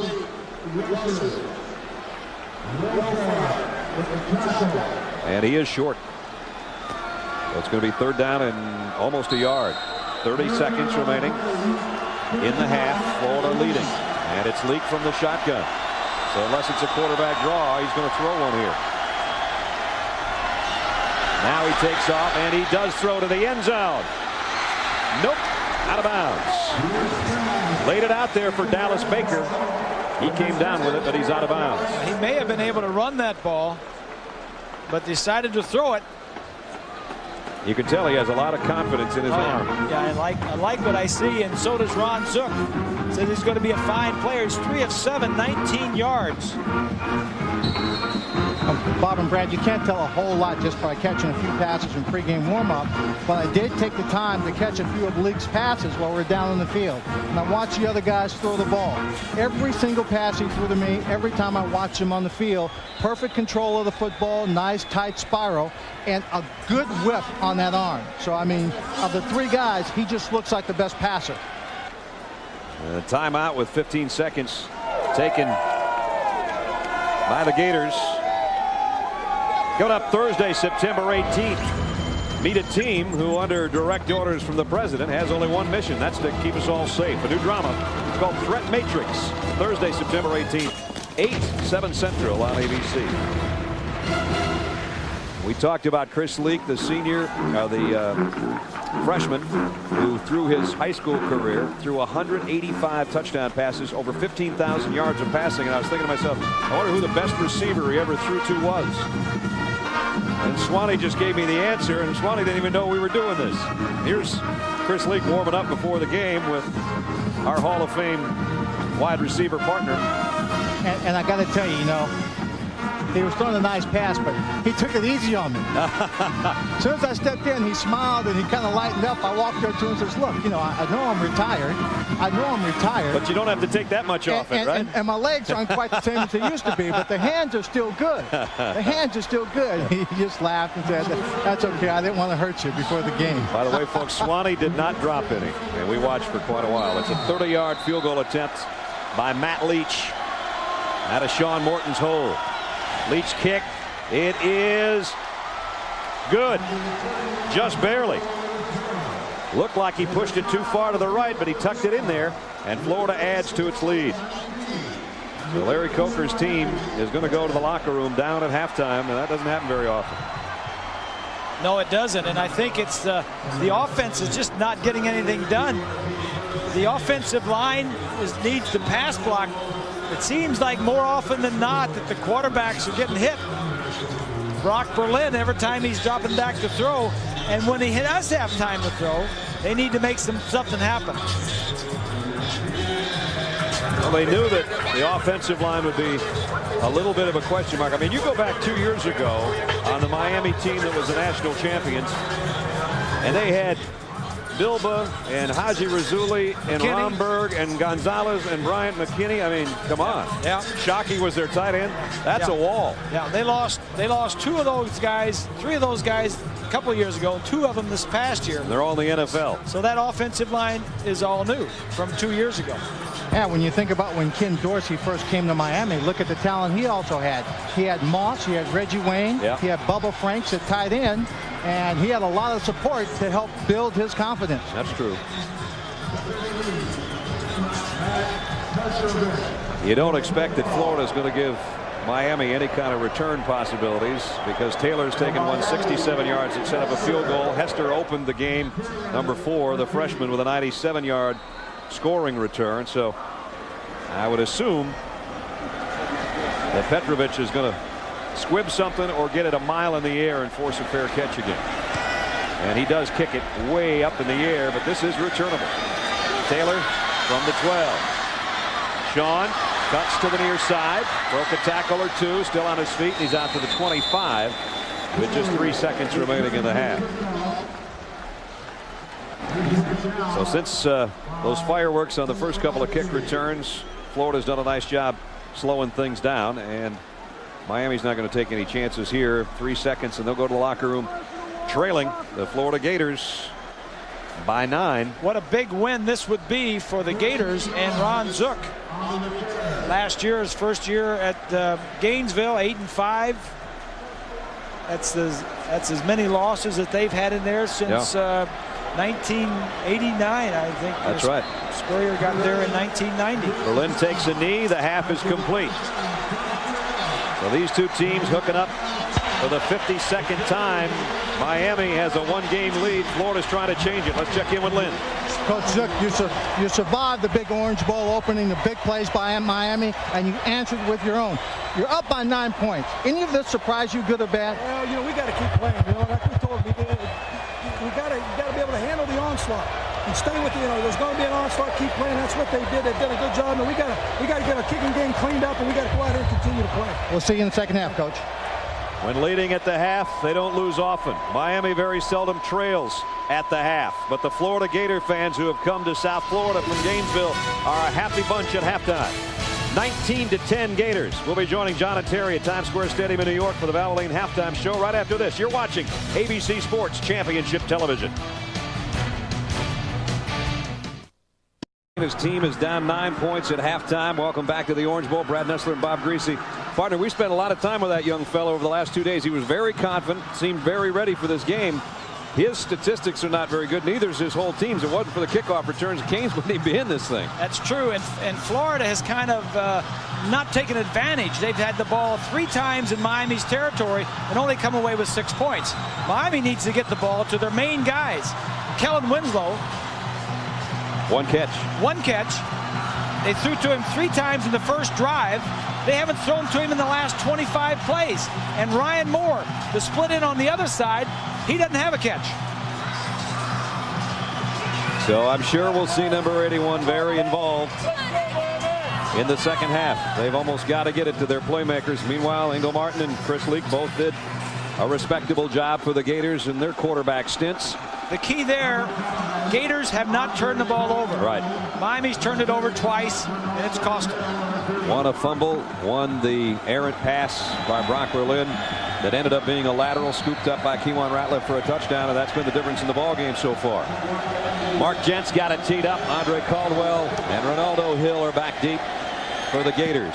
And this one goes out of bounds, so a poor kick, much like the poor punt by the Canes in the first half, and it'll give Florida great starting field position at the 35-yard line. Our Pacific Life game summary. Let's take a look at the halftime statistics. The key thing is, which is highlighted, 2 turnovers for Miami. The time of possession is about the same. Penalties, nothing there. Nobody's doing well on third down conversions. Really, the only offense has been for Miami, it seems, Frank Gore, once he got his rushing legs under him a little bit. Yeah. And a big advantage. Average starting time for the Gators is huge. And they have good field position here. Martin at quarterback. Florida from its own 35. And it's Wynn. And Wynn down the sideline. 3 Canes to beat. They can't get him. Touchdown, Florida. 65 yards on the opening play of the third quarter. All that speed in Miami's defense, you thought somebody would get a shot at him, but nobody did.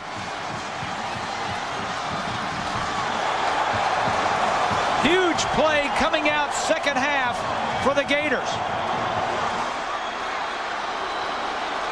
When's the last time we did a game that the first play of the first quarter was a touchdown and the first play of the third quarter was a touchdown? No, but I like it. We ought to have more. Well, that one took all of 11 seconds. The Hurricane fans are in shock right now. Here's Florida with its swinging gate extra point.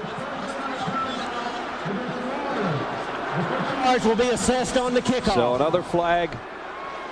Unsportsmanlike conduct on Florida will be assessed on the kickoff, much like what happened to the Hurricanes after the opening play of the first quarter. So the Gator fans who've come down here from Gainesville are a happy group.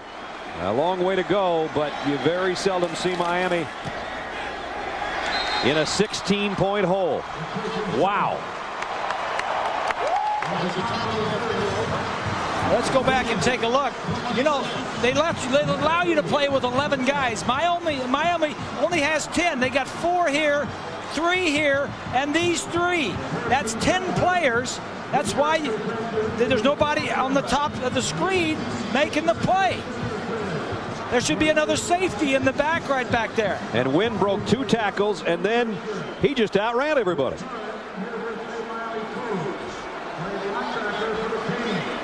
Showing great speed after the 2 broken tackles. He got through DJ Williams and somebody else. Sean Taylor.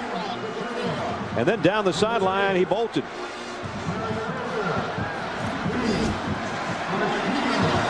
This is I dare say that Miami has not been down by 16 points at the beginning of the second half in a long, long time. It might be 3 years. It might be more than that. 23 unanswered points by the Florida Gators. But now they're going to be forced to kick off from their own 20-yard line again after the unsportsmanlike conduct call.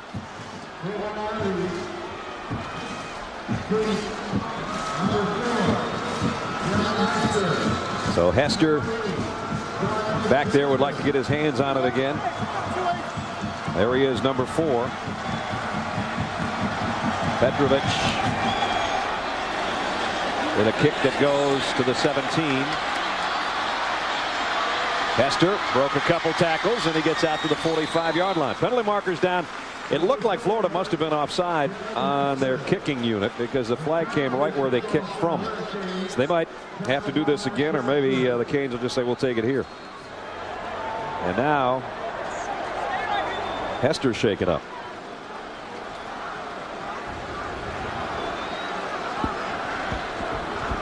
So the freshman out of Riviera Beach, Florida, being attended to after another nice kick return. 22 straight at home, the longest in college football right now. The last home loss, you ask? Well, Butch Davis was the head coach of the Canes. It was in September of '99, and Joe Paterno came in here. They got a long touchdown pass down the sideline. That's the one that did it. And Joe Pa's troops went on to beat Miami 27-23. That's the last time the Canes have tasted defeat on their home turf. And they're in a little bit of trouble right here. 26-10 they trail, courtesy of that young fella's romp. 65 yards down the sideline.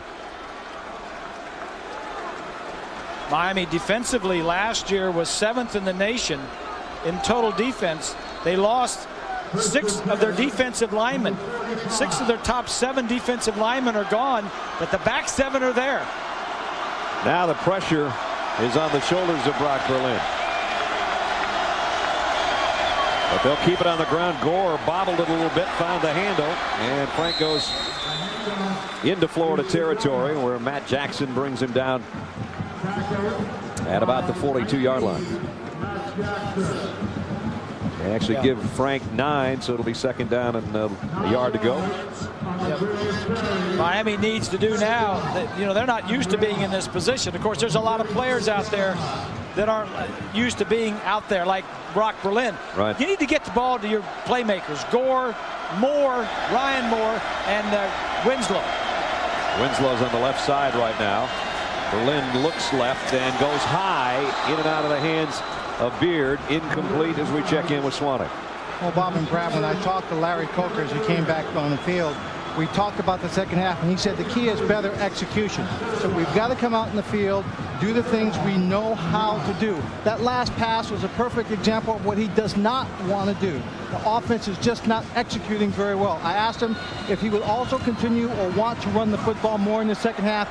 He's felt that they could run the ball. They just got to get back to their basics and not hurt themselves. They weren't planning on giving up a 65-yard touchdown and getting 7 more points behind, though. They do put it on the ground here to Gore, and he gets a first down. Brock Berlin, by the way, has missed his last 4 pass attempts. Some of them have been dropped tonight. There's no doubt about that. But he's definitely been off on some of them. That last one that he threw to Beard, I think you have to move your feet a little bit. There was a guy, the defensive man, that jumped in his face. If you just set and then slide a little bit, he just setting and throwing. There's his numbers. Those are un-Miami Hurricane quarterback type numbers. Still a long ways to go, though. Early in the third quarter, a 16-point shocker right now in the Gators' favor. Berlin fires, and that one is tipped, and it is intercepted by Darrell Dixon. Corey Bailey tipped it. Dixon picked it off. His first interception in a couple of years.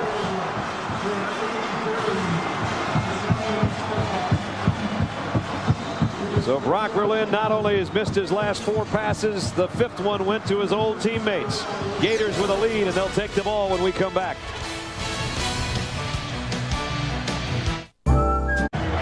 I tell you what, they might want to get Sipowicz down here and arrest the Gators for assault and battery the way things are going right now. 26-10 Florida. They take over on the interception. Martin pump fakes and goes deep middle. O.J. Small's got it. Into the Cane secondary to the 43-yard line. 35 yards on the pass play. And again, just good coaching on the part of the Gators. Martin pumps short. He pumps it a couple times. The Hurricanes jump on the Gator receivers. Watch him here.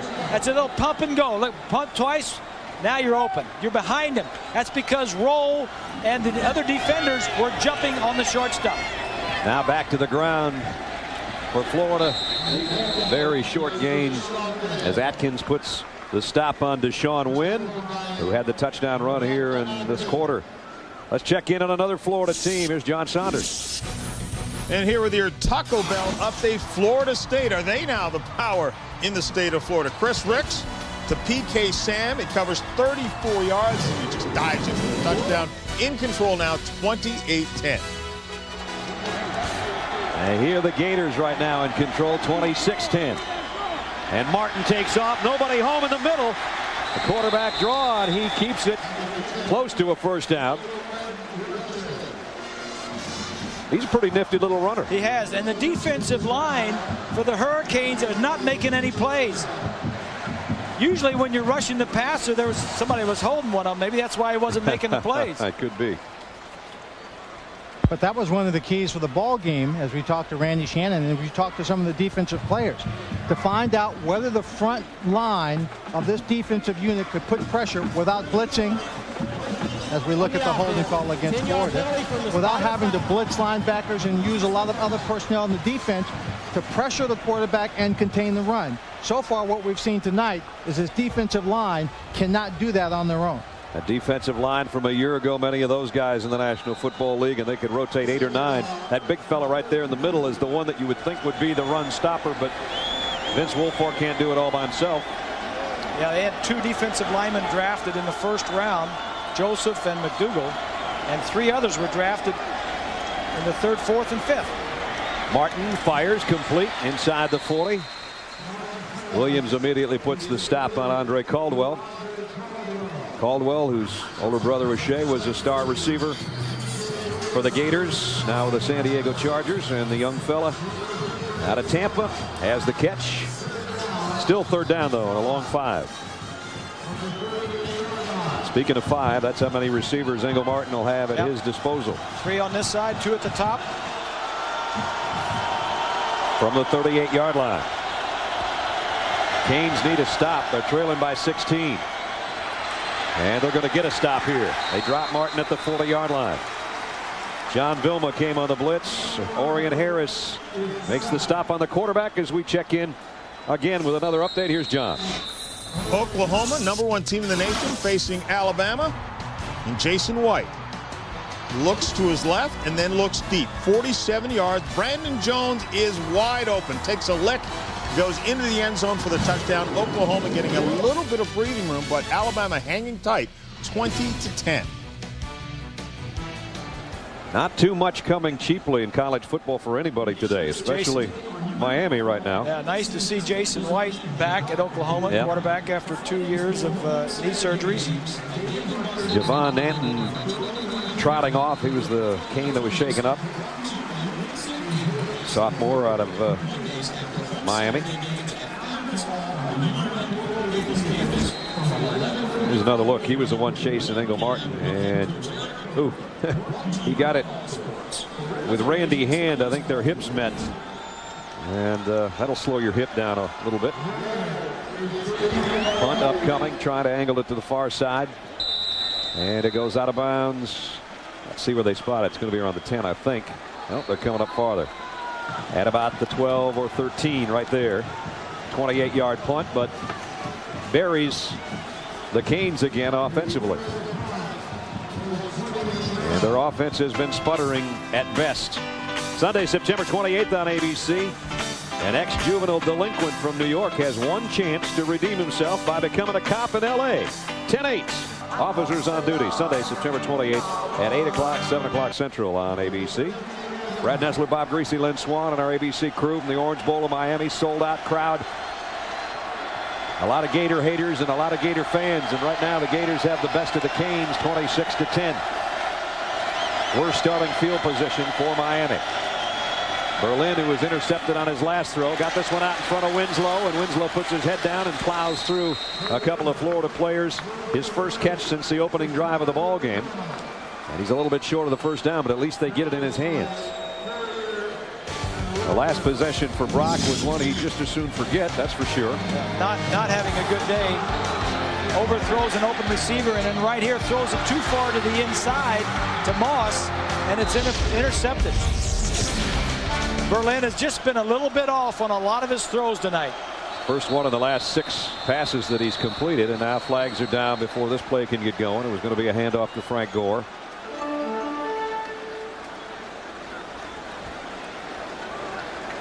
And this will make it a longer yardage situation. Dead ball, false start on the offense, 5-yard penalty, second down. BYU now making it a little bit harder on USC as you see some of the scores from around the country. Michigan big in their win at home today, and they'll have a big one with Notre Dame coming up.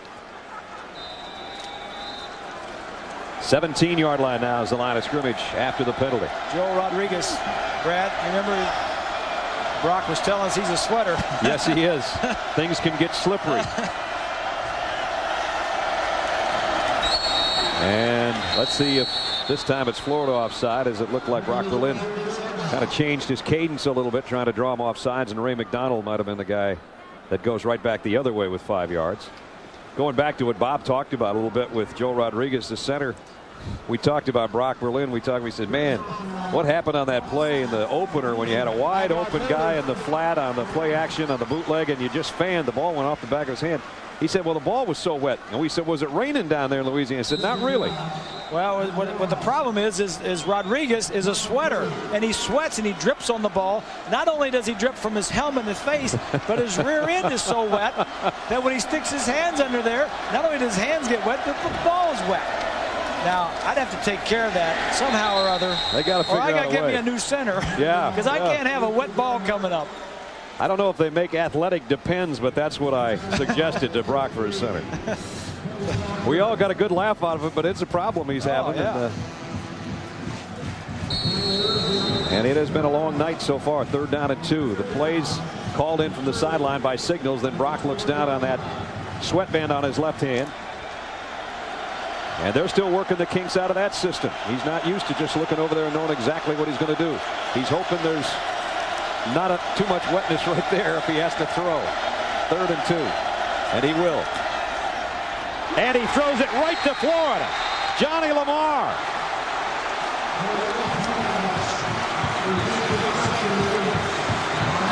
Another Florida interception. Not a good night in his opener in a Canes uniform. Johnny Lamar, I think, probably cramped up right after he made that catch. He's probably so surprised he's cramped his whole body. It hit him right between the 3 and the 1. I think it was a case of jersey confusion. For a moment there, maybe he thought he was playing for Florida. Boy, that's a good point. He maybe said, well, I remember Johnny's got good hands. Bang, he hits him.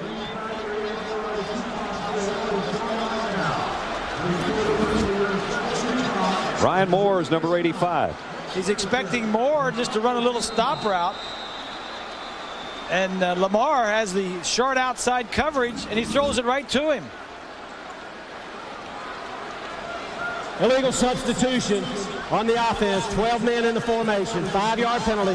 First down. What is this? The 4th time that Florida has gotten the ball in Miami territory. And it'll be at the 33-yard line with a 1st and 15. In addition to that, Florida scored a touchdown on the lateral by Berlin. So Florida defensively is really showing up big here tonight. Chris Leak back in at quarterback. On the ground is Carthen. And John Square made the tackle. You know, Brad, I think after all Berlin has gone through tonight, I think you put the other guy in. I think you put Derek Crudup. Yeah.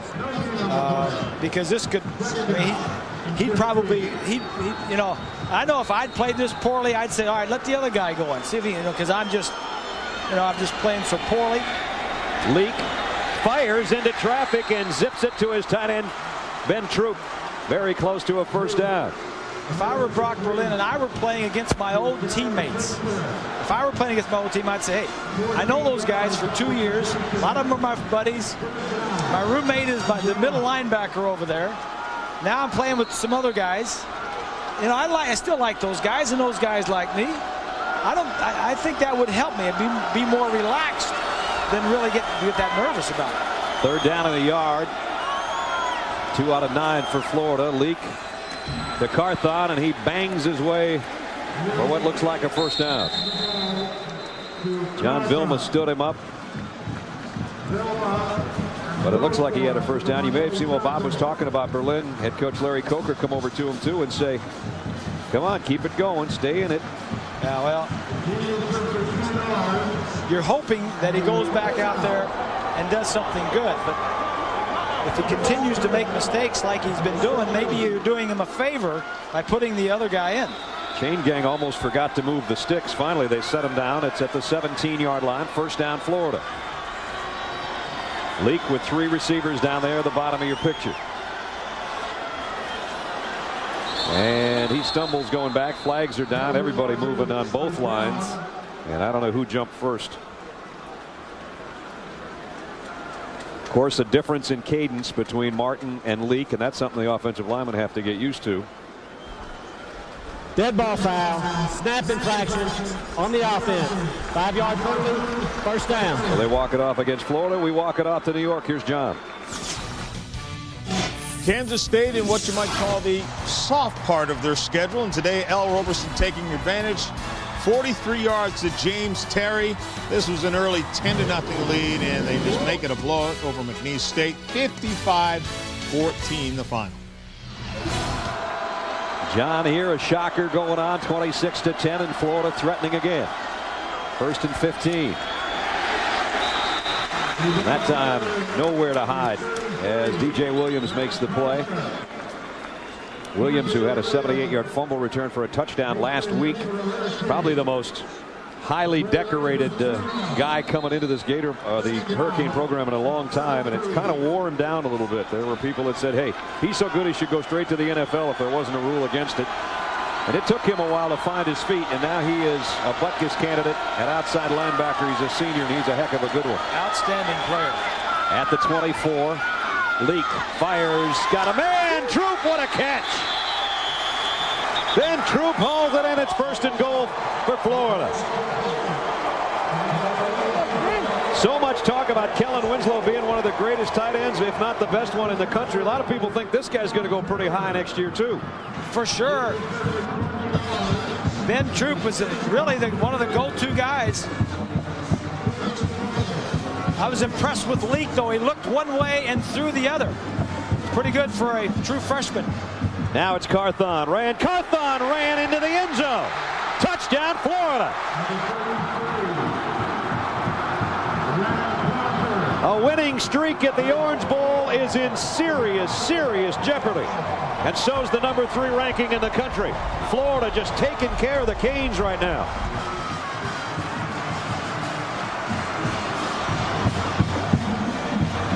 It's a big win for the Gators if they go on and win this ball game. Big win for the program. They've lost the last 4 games and 7 of the last 9 against the Hurricanes. Leach knocks in the extra point. If you just turned on your TV or just joined us at the Orange Bowl, you can't believe what's happening. Troop with the catch. Carthon with a touchdown. Florida 33-10.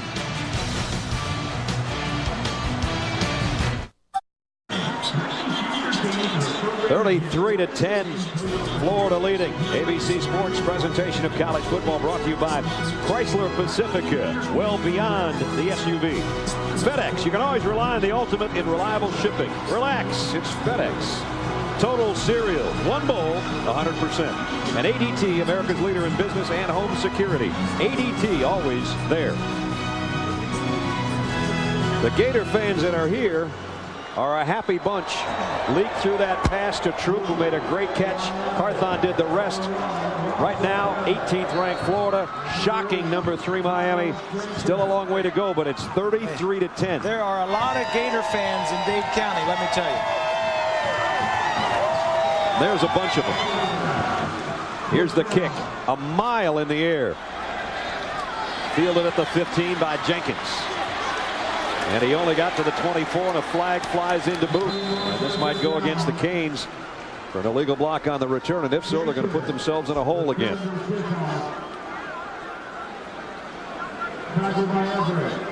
With the exception of those 2 kickoff returns in the first quarter, their field position has been horrendous. During the return, illegal block in the back on the receiving team. 10-yard penalty from the end of the return. It'll be first down. And so they're going to move it back inside the 20.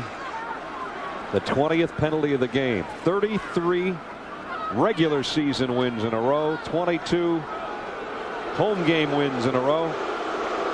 And now, well, you hate to hear that. The Boo Birds are out. Yeah, you never like to hear your own guys get booed at home, but I think the Hurricane fans are a little bit spoiled by Ken Dorsey and what he's done here for the last 3 years. So at the 15-yard line is Miami.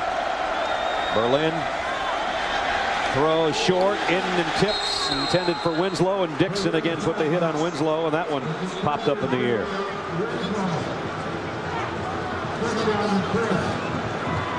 Here's the possessions for Miami. It hasn't been pretty. Take out the half. The first 2 possessions in the second half were interceptions. All they got was a field goal in their first possession, and they haven't done anything all day.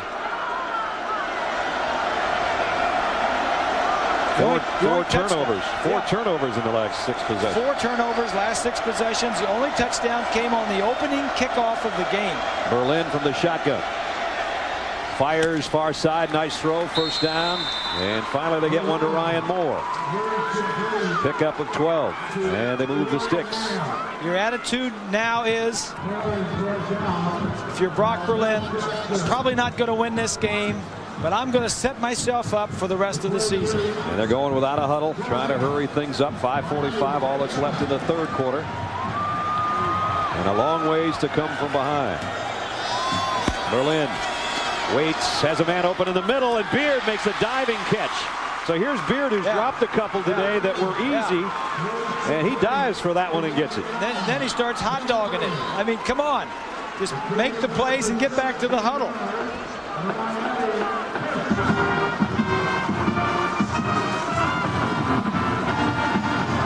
Just outside the 43-yard line again from the gun. Berlin flares it out to Gore out of the backfield, and Frank goes out of bounds just shy of midfield. So they're slowly moving themselves into decent field position. And of course, Yeah. Now, Brock Berlin on this drive is so much different than he has been on all the other drives. He seems alert, attentive. His movements are quicker. He's more accurate. It's like he was in a daze the first 2 quarters and a half, and now he's coming out. He's throwing the ball much better. The sense of urgency is shaken whatever cobwebs he had in there, at least on this drive right now. Handoff on a draw play to Gore. And a first down run for Gore inside the 45-yard line. Travis Harris made the stop. And Brad, maybe that's the big difference, that sense of urgency, giving him a different timing in the ballgame. I don't think in the entire first half for the Miami offense, they ever felt like they were in rhythm. Everything kind of happened. Big play, not in sync. Now on this drive, changing the pace has helped them out. And everything came so easy in the opener in the win over San Jose State. Or rather over Louisiana Tech, rather, for Miami last week. And Kellen Winslow now with a catch. Ratliff, who had the fumble return that kind of changed the whole complexion of the ball game, is the guy that made the stop. Second down, a long 5. Ratliff is playing a good game. He and Dixon in that secondary. And Johnny Lamar too. Oh, yes. And Gus Scott's one of the leaders back there. Yes, we haven't heard much from him. Berlin, plenty of time to throw. Gore trying to break a tackle and can't. They only got about 2 yards on that pass completion. Channing Crowder, who's had a good game, the freshman out of Atlanta, made the stop. Again, Berlin checking the sign from the sideline. Miami offensive line stays right up on the ball. And you can see where they have to get for the first down. It's 3rd down and 3. This is probably 2-down territory the rest of the ball game. Oh, yeah. Berlin steps up in the pocket and rifles one down the middle for a first down. Yeah, now he's on target, throwing with some purpose.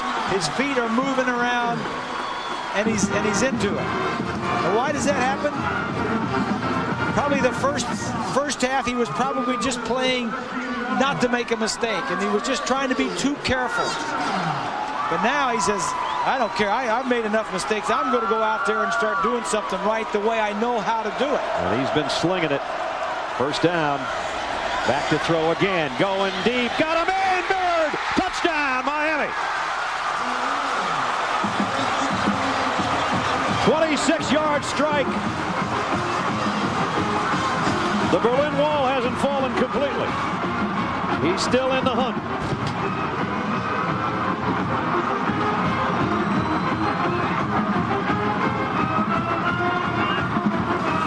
And Beard, who couldn't seem to catch a cold in the first half, caught everything on that drive. What a difference, huh? Yeah. What a difference. Got to go for 2 here. They've got a chart upstairs in the coach's box. If you're down by so and so many points, it's best to go for 2. I used to have one. I burned it. I did too. I carried that thing around for 10 years. Yeah, I got rid of it. I just don't buy it. All you need to know is they've got a chart that tells them when to go to do this. Here's a 2-point conversion, and they get it. And they got it to Ryan Moore, so it worked. And it's only a 15-point game now, when once, just minutes ago, it seemed that a Florida romp was about to occur.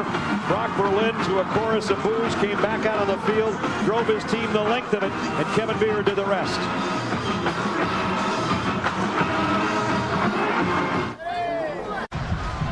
A 2-score ball game thanks to the catch by Beard on a 26-yard pass, as Berlin was almost perfect. 7 out of 8. Part of 81 yards in an 85-yard drive. Those same fans there that were cheering were probably the same ones that were booing when Berlin went in. That's exactly right. At the beginning of that drive. That's the way to play it. Ryan Monroe will kick off. Caldwell and Hill are deep. It's a good kick. It'll tail to the goal line to Hill. And Hill trying to get the corner on the far side. And he got hammered out of bounds at about the 26-yard line. Take a look right now at our Chrysler passing playbook. Grease. All right, let's do this Chrysler passing playbook. This is called 4 vertical. You got 4 receivers. This one down the sideline, this one, and this one down the middle. Now let's take a look at it. You pick the guy that's open. You got all 4 going straight down the field. You can throw it anywhere you want, but look where he goes with it. To the guy right in the middle of the field. This is a great route against a lot of different coverages. A lot of teams have it. 4 vertical, 4 guys splitting the field in 4 quadrants. Florida from its own 26. Carthon got a couple tough yards and actually falls forward. It wasn't Carthon, it was Wynn, excuse me. He gets across the 30. Wynn's the guy that broke the game open to start the 3rd quarter with a 65-yard run down the sideline on the first snap of the 3rd. Been some big plays in this game. And if I'm not mistaken, partner, is this not the first time they've broken the rotation? Didn't Leak play the last series? They'd been Martin 2 and then Leak 1. Yes, he did. Well, this is 2 in a row for Chris now. 2nd down and 4. Chris has scored on his last 2 possessions. A touchdown and a field goal. Waiting for the snap.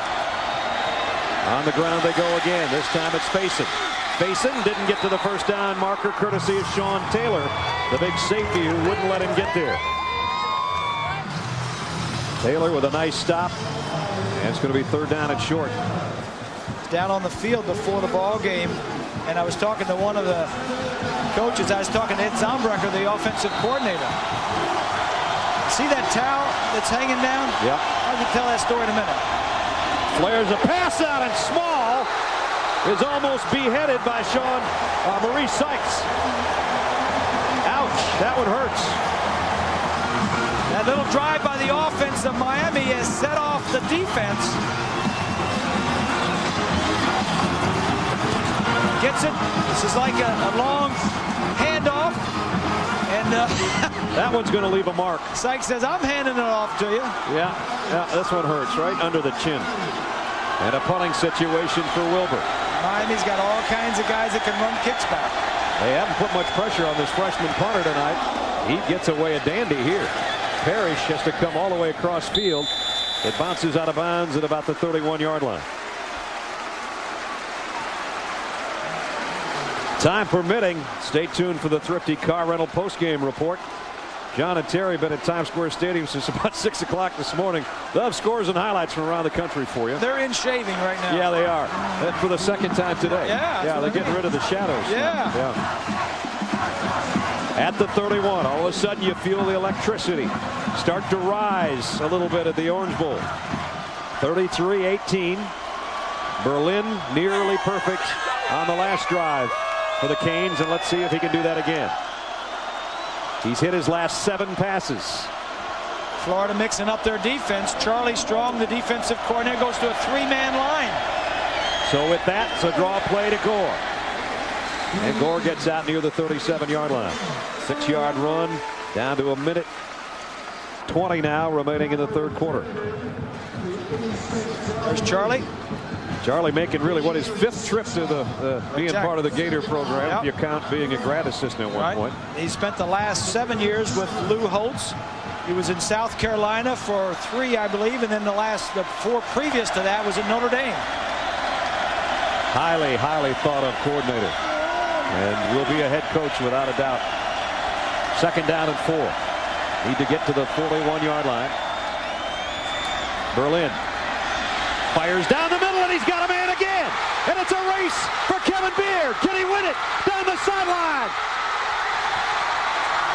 Out at the 1-foot line.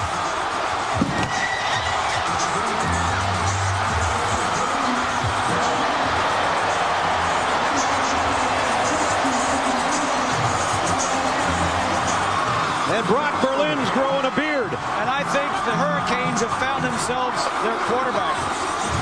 Amid a chorus of boos, he's now hit 8 passes in a row, including almost another touchdown. Sometimes you have to sink so low before you can rise so high. Beard almost almost got there. He dived for the corner, and he came up that much shy. A career-long, though, 62-yard reception for Kevin Beard. The two guys that weren't getting it done before are getting it done now, Beard and Berlin. First and goal, Canes.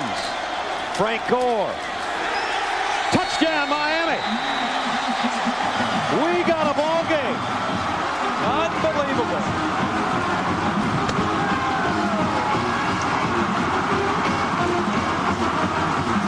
Frank Gore from a yard.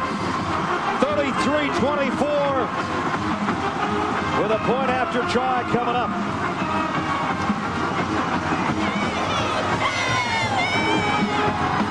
I don't think they got a holder out there right now. Look at Berlin. Is he fired up now? He's into the game now. John Petty's going, where's my holder? Apparently, Carter thought maybe they were going for two. I don't know. They've got it set now. Up and good. Well, the reason they didn't go for two that time is now they're only down 8. So they can go for it the next time if they get there. And now the Hurricanes have a warning for the Gators fans who have become quiet, courtesy of an ex-Gator named Brock Berlin. What a turn of events. 15 unanswered points after Florida had scored 23 unanswered points.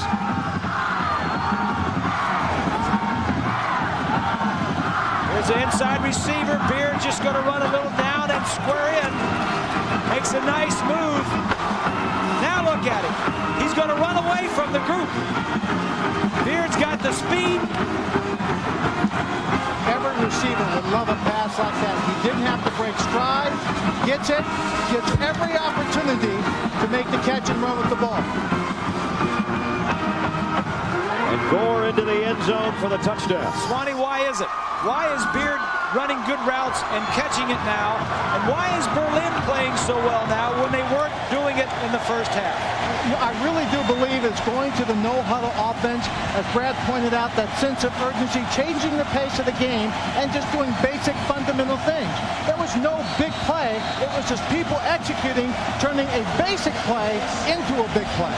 I think it's just these guys knew that they weren't playing well and they could play better, and they said, let's just go do it. Monroe to kick. High and going down inside the 5, taken at the 4 by Caldwell. Caldwell broke one tackle, won't get through the second wave. Down at the 18-yard line. Guys, you remember the Florida State-Miami game of a year ago where all of a sudden there was just electricity in the air? Are you starting to feel that a little bit right now? I am, and I go back to what I said at the beginning. Fireworks and sparklers and everything going off. And this is exciting.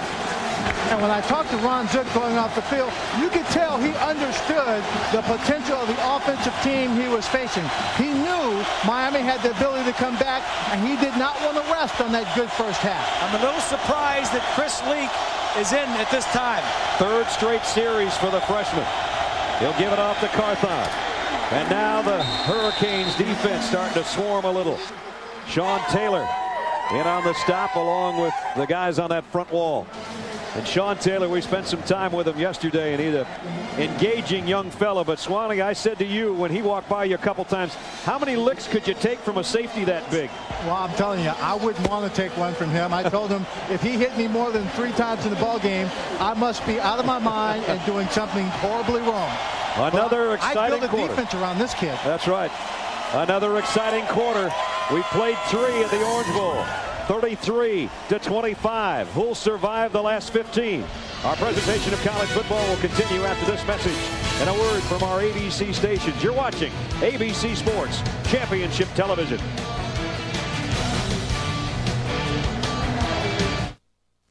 ABC Sports welcomes you back to this week's BCS Spotlight Game presented by ADT.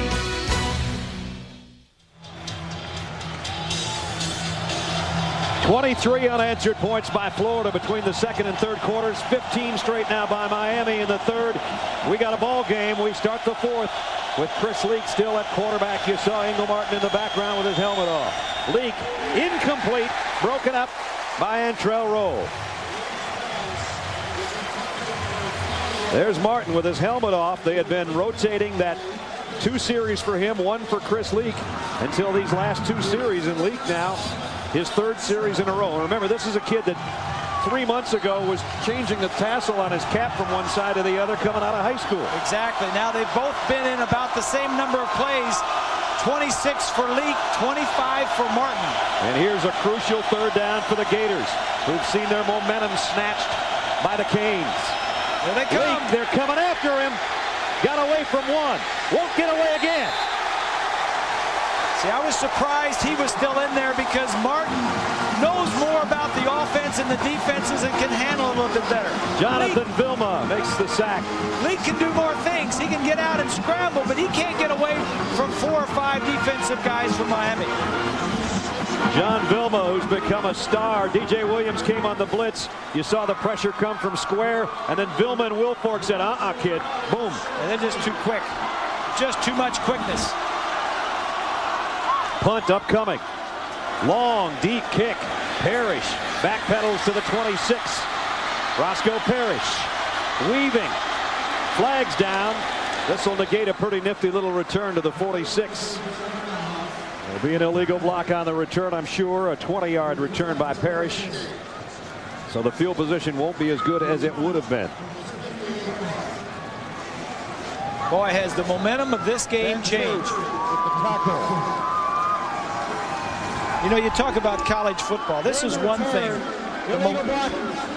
the receiving team, the momentum in a college game can change so quickly. Yep. And right now, in the last couple series, the momentum swinging like a saloon door. And it swung in the Canes' favor at the 30-yard line. They take over, trailing by 8, 14 minutes and change remaining. Only an 8-point difference. And a red hot quarterback wearing a Miami Hurricane orange jersey trying to beat his former team from Gainesville. And I'd be looking for my tight end.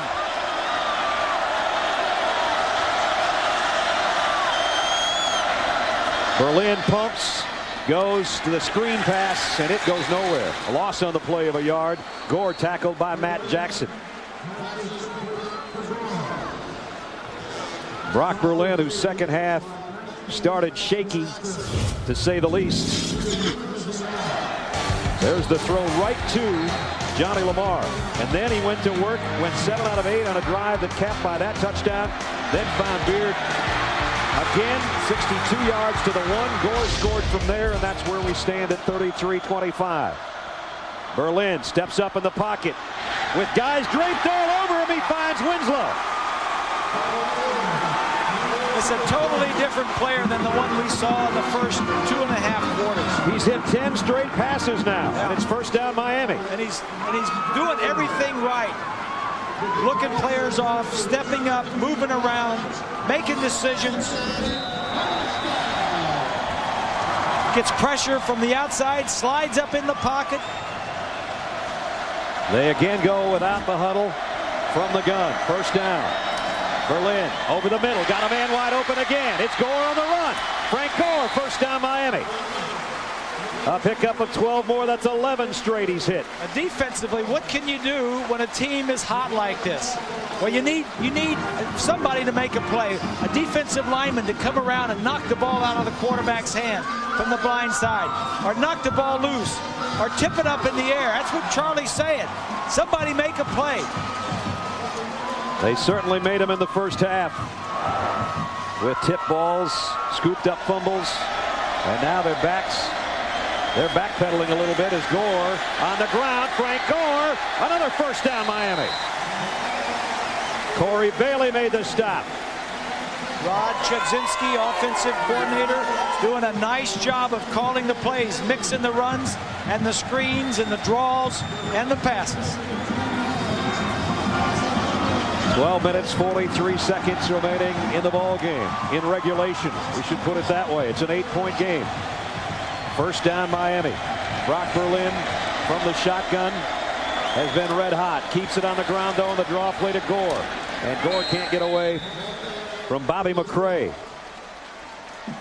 12.5 to play. This has been some kind of ball game. Florida scored 23 unanswered points at one stretch. Miami has come back with 15 in this quarter behind Brock Berlin. And now with 12 minutes and 15 seconds remaining, Florida's lead that looked insurmountable at one time is now just an 8-point difference. And Miami's driving again. At the 30-yard line, 2nd down and 9. Berlin, can he keep the streak alive? Yes, he can. 1st down inside the 20. And it's Ryan Moore. I had another thought. Since Brock Berlin's gone into the shotgun, he hasn't had to have his hands up on that sweaty center's butt. He's getting a dry ball back there. That's true.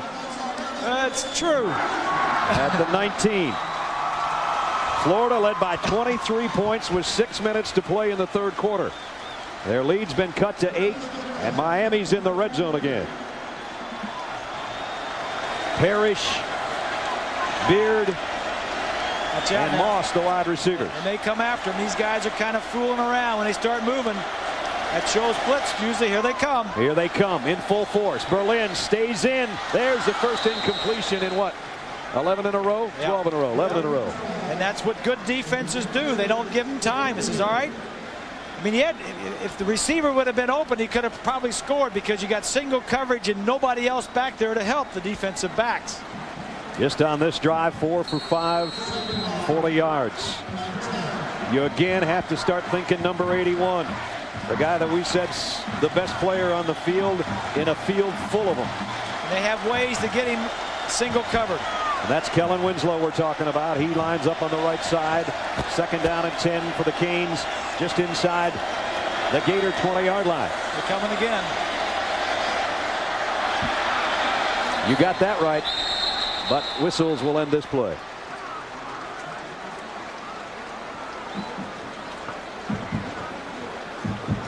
Here's the call from Steve Shaw.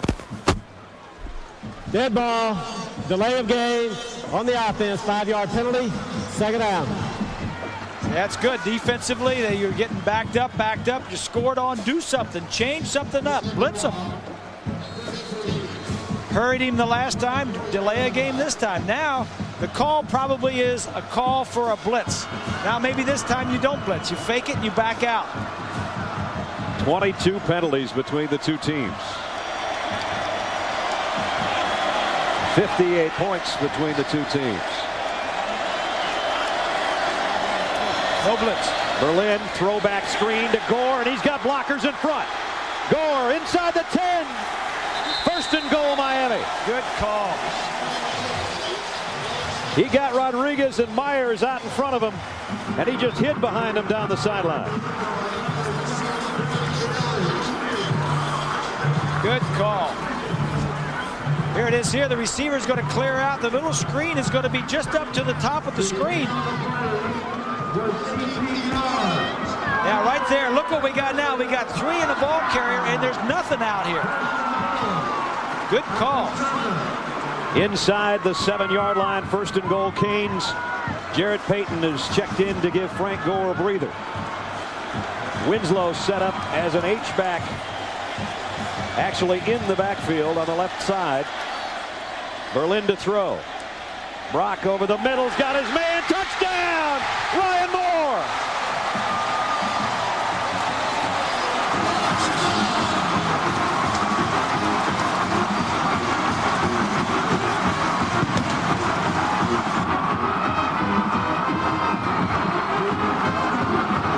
Six-yard touchdown throw. Unsportsmanlike conduct again on Miami. Brock Berlin having some kind of half. Miami will go for 2 to tie.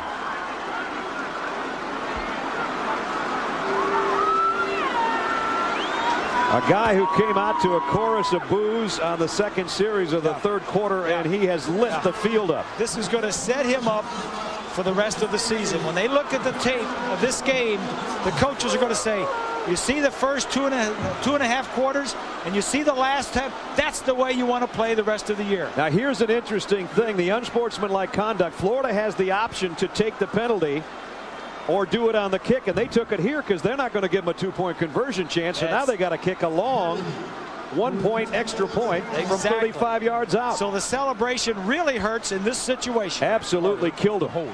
Took away a chance to tie. Instead, they're still a point back. Brock Berlin talking now to his defensive captain. Says, Mo, go get it back for me. I want another shot. They'll probably get one. What a half this kid has played. It's 33-32.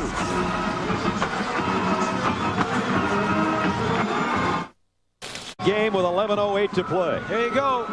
Receiver's going to come across the field. The other guys are going to cross and clear out for him. Ryan Moore. Watch as he comes across the field. Watch how this clears out. Look at him. Nobody around him. He's just going to get into the end zone, and then he gets too excited. And as the young guys do sometimes, you'd think what Devin Hester happened to him, you'd think Ryan Moore would have known better. He did it right in front of the official. The little bow cost them the chance to tie the game because of Florida taking the penalty and forcing the long 1-point extra point instead of having a chance for 2. Moore and Hester are playing for the first time this year. They'll be talked to about it, I'm sure, as the week goes on. From the 5. And Caldwell, another good-looking return. Got out across the 30-yard line. McIntosh knocked him out.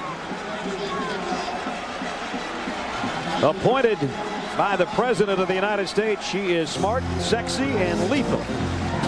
From Danny DeVito and Elmore Leonard comes U.S. Marshal Karen Sisko. Premieres after The Bachelor on Wednesday, October 1st at 10, 9 Central on ABC. I like her. That's going to be a good one. That's going to be a good one. I can just tell. Speaking of the president, his baby brother's here, the governor, wearing an orange shirt. Smart move, Gov. Yeah. You can't go wrong there. Both teams' colors. Well, now we got a new quarterback. And it is not Chris Leak or Ingle Martin. It's Gavin Dickey, who did play last week. We didn't really expect that was going to happen tonight. He threw a touchdown pass last week. So did Leak. So did Martin. And here's his first look at the Miami Hurricanes. I don't know about this. His eyes are the size of sausage. You can see it right there. Yeah. And he's going to try to run with it.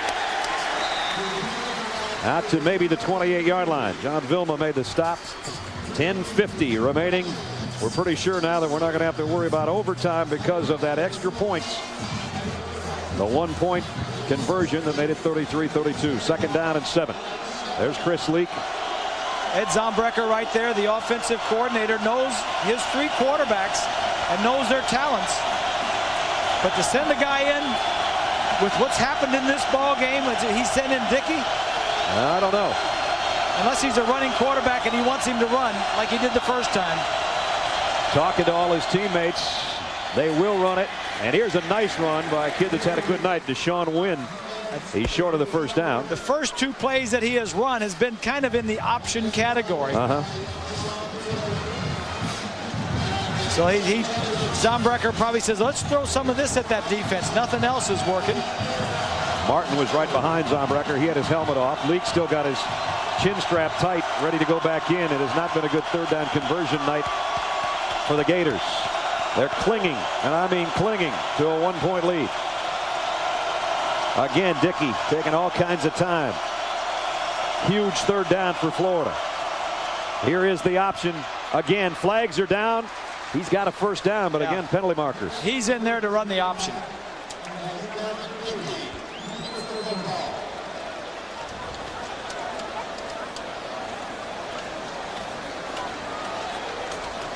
The emotions of Ron Zook during this ball game when he was up by 23 points.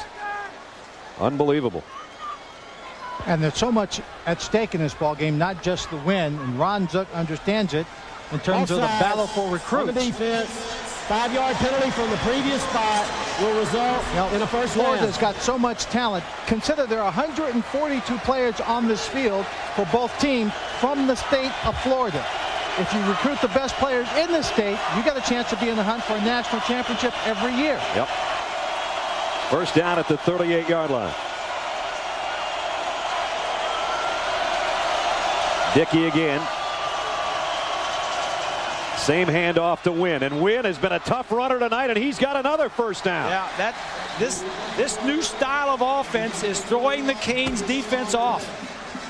You snap it to the quarterback, and it's not like an option. Do you give it to him and then run wide, or do you give it to him and let him go? Wynn not only is fast, he showed that with his 65-yard touchdown, but he's bigger than Carthon. He's about 225, and he bangs his way into Florida, rather into Hurricane territory at the 49-yard line, and Wynn has a 100-yard night on only 8 carries. This is a no huddle at the line of scrimmage, no hurry. Got 9 seconds left. First down, Florida in Cane territory, and Dickey will throw, and he zips it to Kite. Ball was blown dead. As you see, the Hurricanes trying to cover it, so he does come up passing, and he completes it. Hey, Dickey is a redshirt freshman. He hasn't played but this year either. The snap was way off, but he handled that nicely. Pulled it off his shoe tops, and then fires a dart to Kite. Almost 80,000, just under 80,000 looking on in amazement at this ball game. 33-32 Florida. 8 minutes and a little more remaining.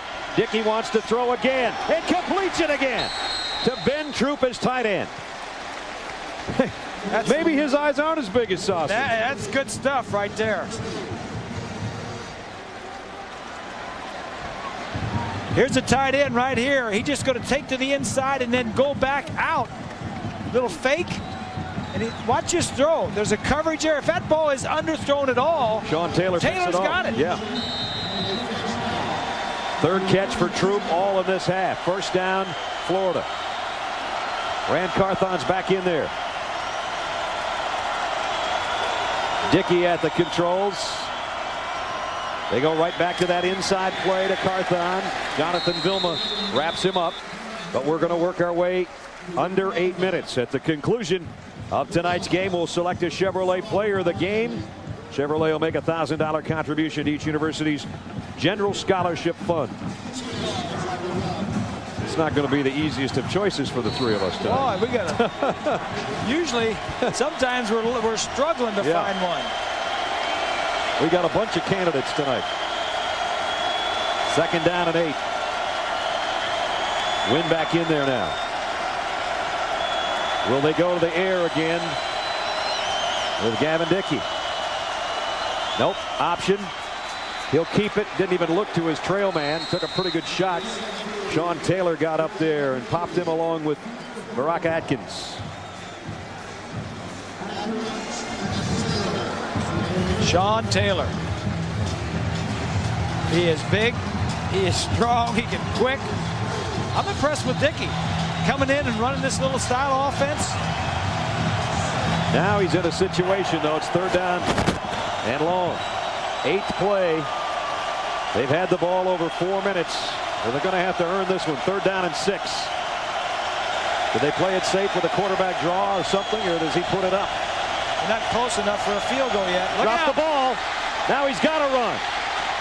A lot of orange jerseys giving chase, and they've got it. You can't run east-west on this defense. Not with Jonathan Vilma and DJ Williams and those guys. Will Fork is the guy that got the penetration. And then Vilma ran him down.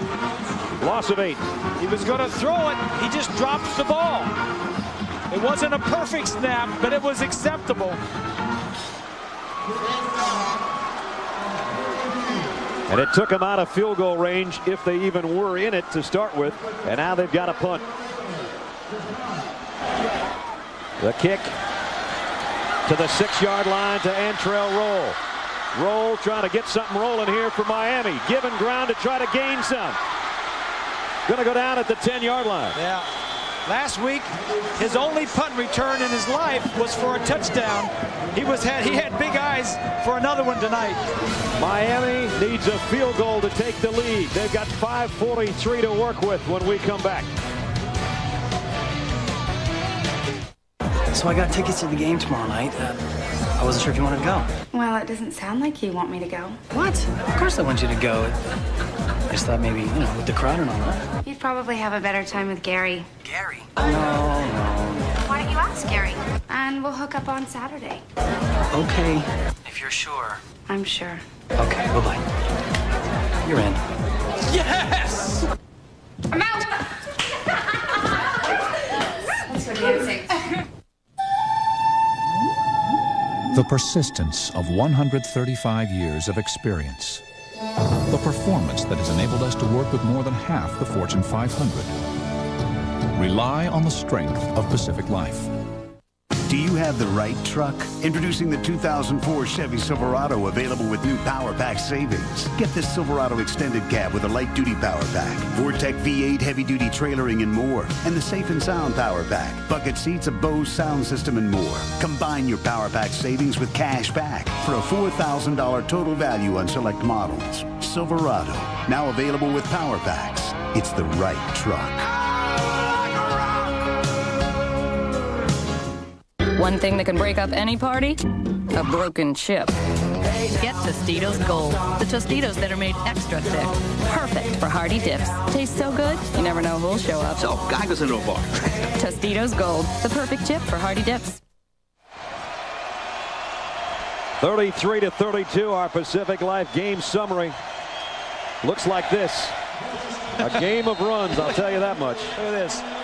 30 straight points, and then Miami 22 straight points.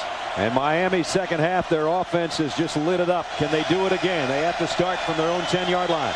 Brock Berlin against his old team, Florida. High snap. He pulls it down and gets it to Frank Gore. And that's only about a yard gain. The high snap may have cost them extra yardage there. Now the defense, John Vilma, DJ Williams and company, forced that last punt. These things that you expect to be normal. Never automatic. Boy, he had a good job pulling that thing down.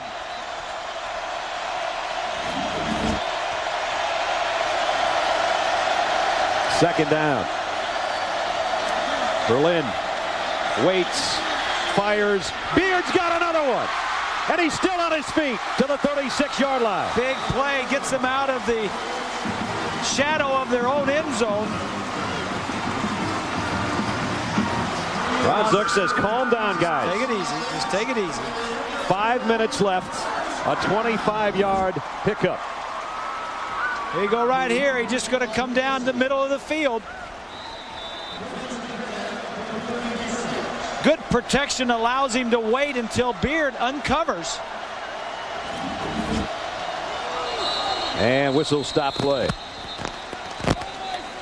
Butler, I think the right tackle might have pulled up, and that'll cost the Canes 5. The first half of Story.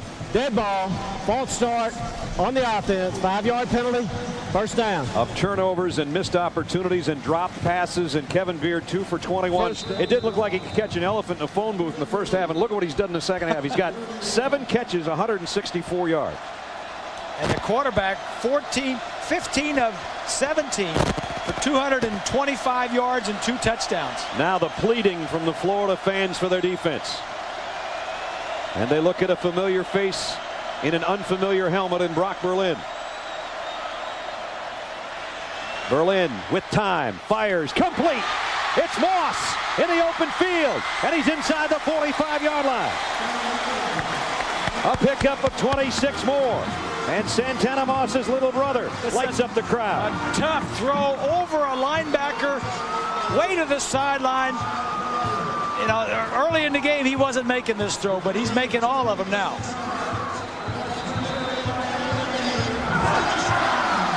At the 43, 1st and 10 Miami. We approach 4 minutes. They need a field goal to lead in the game.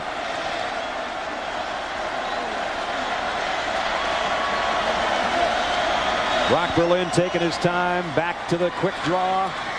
Gore inside the 40 to the 39. We've had a triple-header day that's been full of excitement, and we got another one coming up next week. Next Saturday, join ABC. Terrific college football triple-header. Noon Eastern, Ohio State, the defending national champs, take on NC State or Arkansas and Texas. And our spotlight game is Notre Dame and Michigan. At 8 o'clock, we'll be in Nebraska for Penn State. Georgia Tech meets Florida State in the ACC, or Illinois and UCLA. Check your local listings for the game in your area. Georgia Tech shocking Auburn today. So that'll be a handful for Florida State, or it would so appear. 2nd down and 6. Blitz. Comes a blitz again. Berlin pulls down the high snap, goes behind his intended receiver. Moss again. Matt Jackson was covering. And everybody just takes a big deep breath with play finally slowed a moment here with 3:11 left and a huge 3rd down coming up. I wouldn't. You mentioned getting into field goal range. For those of you who just joined us or may not have heard, Miami's field goal kicker is a redshirt freshman. Yeah. This is the first year he's kicking. I wouldn't put it on him if I could get it in the end zone. Question here, is this 2-down territory, or do you put it back on your defense and punt it away if you don't get this 3rd and 6? We got some questions we're going to answer here in about 8 seconds. They got nobody back here deep. You would think they're going to come on a blitz. And now Kellen Winslow, I don't know if he was the intended receiver, but boy, did he come out of the blocks. He got a head start going.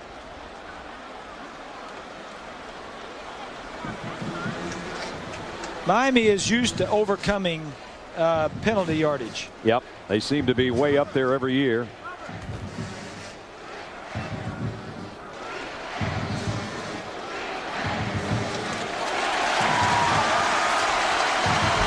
The penalty. Dead ball. Offside on the defense. The defense was in the neutral zone, causing the offense to move. 5-yard penalty. 3rd down. Is against the Florida Gators. It gives a free 5 yards to Miami. It's still not a 1st down. It's 3rd down and a couple. Want to welcome those of you that have been watching BYU and USC. Brad Nessler, Bob Greasy, Lynn Swan in a strange game that has been nothing short of unbelievable. It's 33-32. Florida had a huge lead. Miami came back and just took over and put 22 unanswered points on the board. Now they're trying to drive for the lead or the win. 3rd and a yard. Draw play. Can it work again? Nope. They've gone to it one too many times, I think. That was a tough call because 3rd and 2, you may try and run. Now what do you do? That's it. That's the question I said we'd have answered, because it's 4th down and it's almost 2 yards left. Before the penalty, when it was 3rd and 7, you knew they were going to throw. Yeah. And they're going to take a timeout. 2 minutes and 52 seconds remaining in the ball game. Big decision when we come back.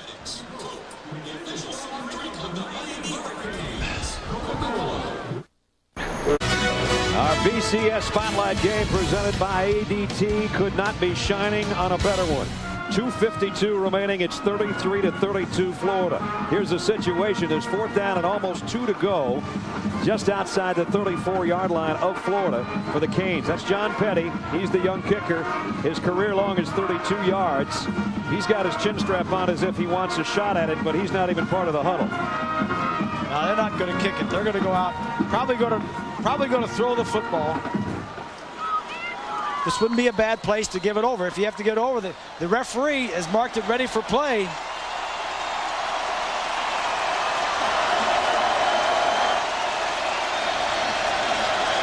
Fourth down, the biggest play of the ball game. Brock Berlin, play action. He rolls. He's going to run it. He's got the 1st down. He's done it with his arm the whole game. Now he does it with his legs. And he's trying not to cramp up. Yeah, he looks like he may be cramping. Good call. And they don't want to bring him out, I'll tell you that much. Yeah, you may have to take a timeout here. Derek Crudup looking on. They might have to bring him in here just to give Brock Berlin a chance to try to get that kink out of his calf. Canes have 2 timeouts left.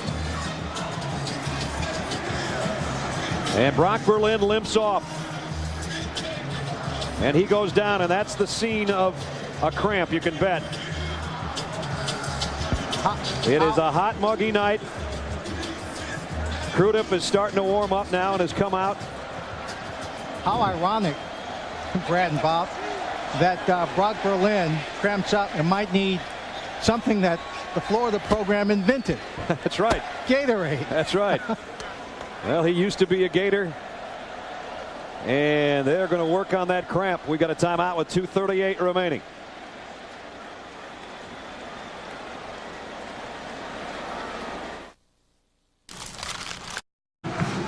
The cramp heard around college football has hit Brock Berlin after that scramble. And you can see Eric Winston said, I'm working on it for you, buddy. His left tackle. He stays in after the timeout taken by Miami. He's been the engineer of the comeback of comebacks for the Canes. Can they continue to come back and win this game when it looked like they were dead in the water? Here's the throw. It's complete to his fullback, Cobia, and it's first down, Miami. Another 11-yard pickup. Kobia's first catch of the day. Nice call, Rod Trzcinski.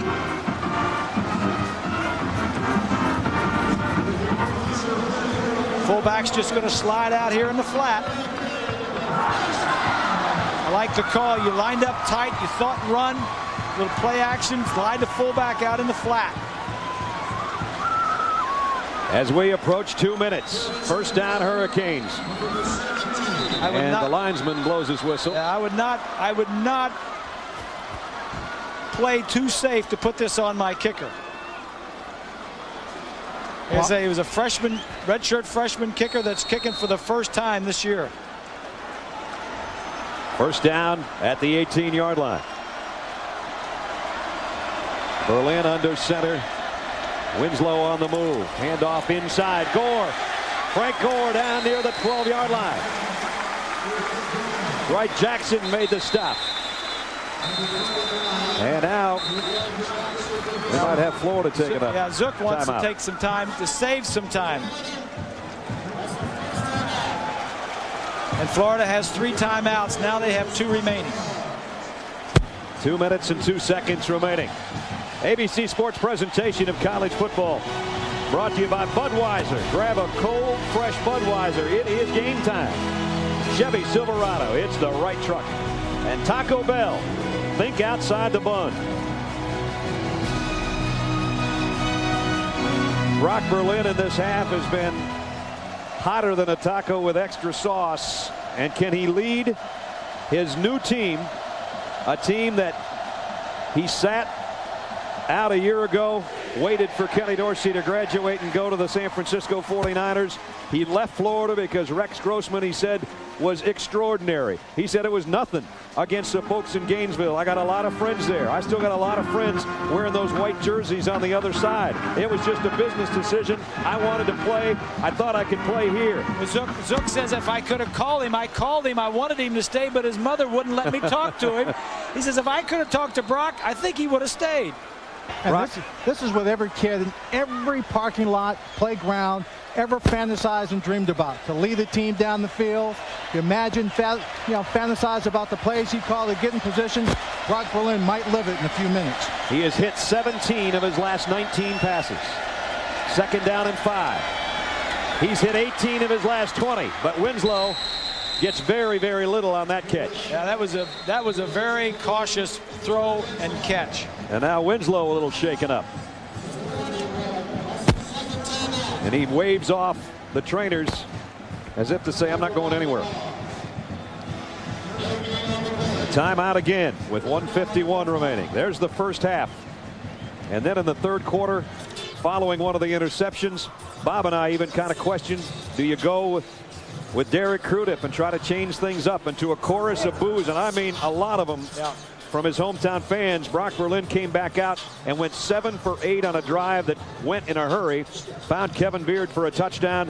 Then Beard on a crossing pattern got 62. That set up Gore from just a yard out. And Brock Berlin has ignited this crowd and this stadium and his teammates. And he's still 1 point down with 1:51 left. You think we don't have some pretty good football? We had a triple header today. We had a great Jets-Redskins game on Thursday night, and Monday night we'll do it again. Al, John, and Lisa will be in Philly for a rematch of last year's NFC Championship game. It'll be the defending champion Bucks against Donovan McNabb and the Eagles Monday night, 9 Eastern, 6 Pacific, right here on ABC. And let me tell you, the Bucks are not too excited about being the defending champions and not being able to open at home, so they're going to be a little surly. Well, they said they couldn't. Sapp told Swanee earlier. Yeah, they said Tampa Bay couldn't win in cold weather. Last year in the playoffs, they went up to Philadelphia and just knocked their socks off. I think Philadelphia might be laying in wait for them this year. Hey, Bob and Brad, just to let you know what just happened on the field. The timeout was called. The timeout was over. The play clock started to run The coach just looked up and saw the play clock was down to about 13 or 12 seconds, and now they've burned another timeout. So Miami did. Miami did. Florida's was first, Miami's was second, and Miami's out of them now. Which means it's 3rd and 5. If Miami doesn't make this, they got to run their field goal team on. They can't take a timeout to do it.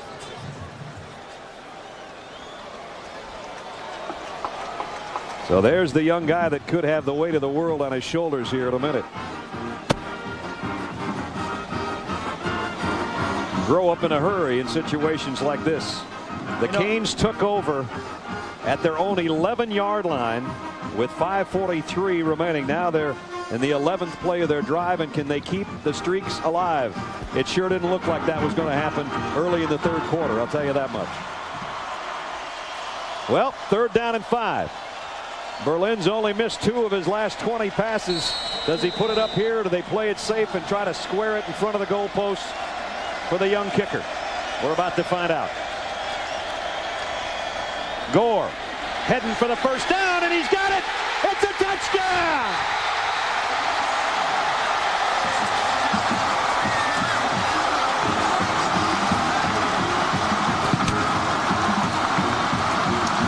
Hurricane warning. 38-33. Wow. What you and I say about 3 hours ago, 38-36 would be kind of fun. Yeah. I thought you'd been drinking or something. 2-point conversion will be coming up. The attempt anyway. The Gators had the Canes in their jaws, and they opened their mouth, or this guy did. These two teams, it's a shame. You know, you really can't call it a rivalry, although it is, but they don't play every year. It's a shame they're not going to play again until 2008 at a neutral site. Largest comeback since '98. 17-point deficit against UCLA. That was the year UCLA looked like they were BCS bound, and we're going to just roll through everybody. This is a grand old building, and I've seen some wild games and some wild things happen. You remember going all the way back to the Super Bowl when Namath guaranteed the victory on the Colts, and he delivered. How about the Hail Mary pass from Doug Flutie? That happened on this field. That's right.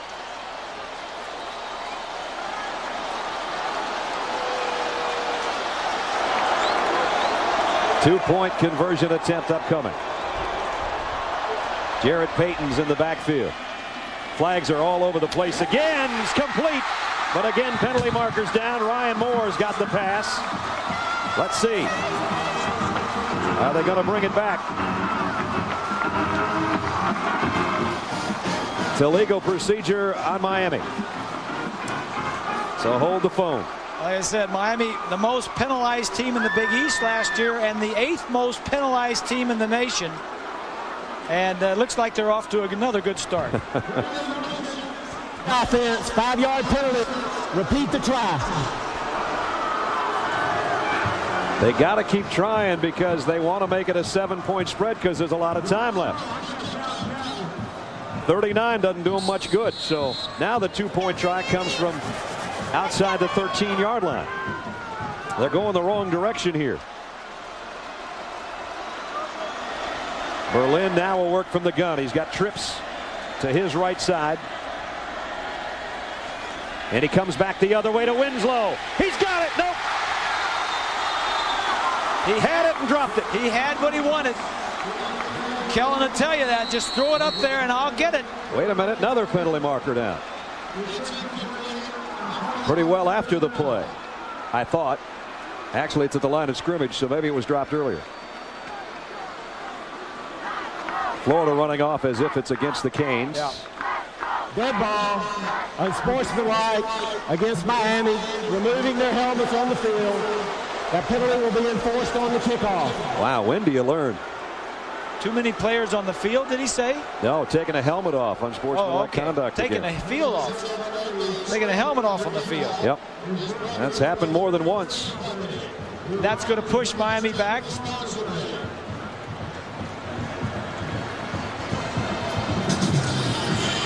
"16 penalties, a couple of them killers because they've set up Gator points.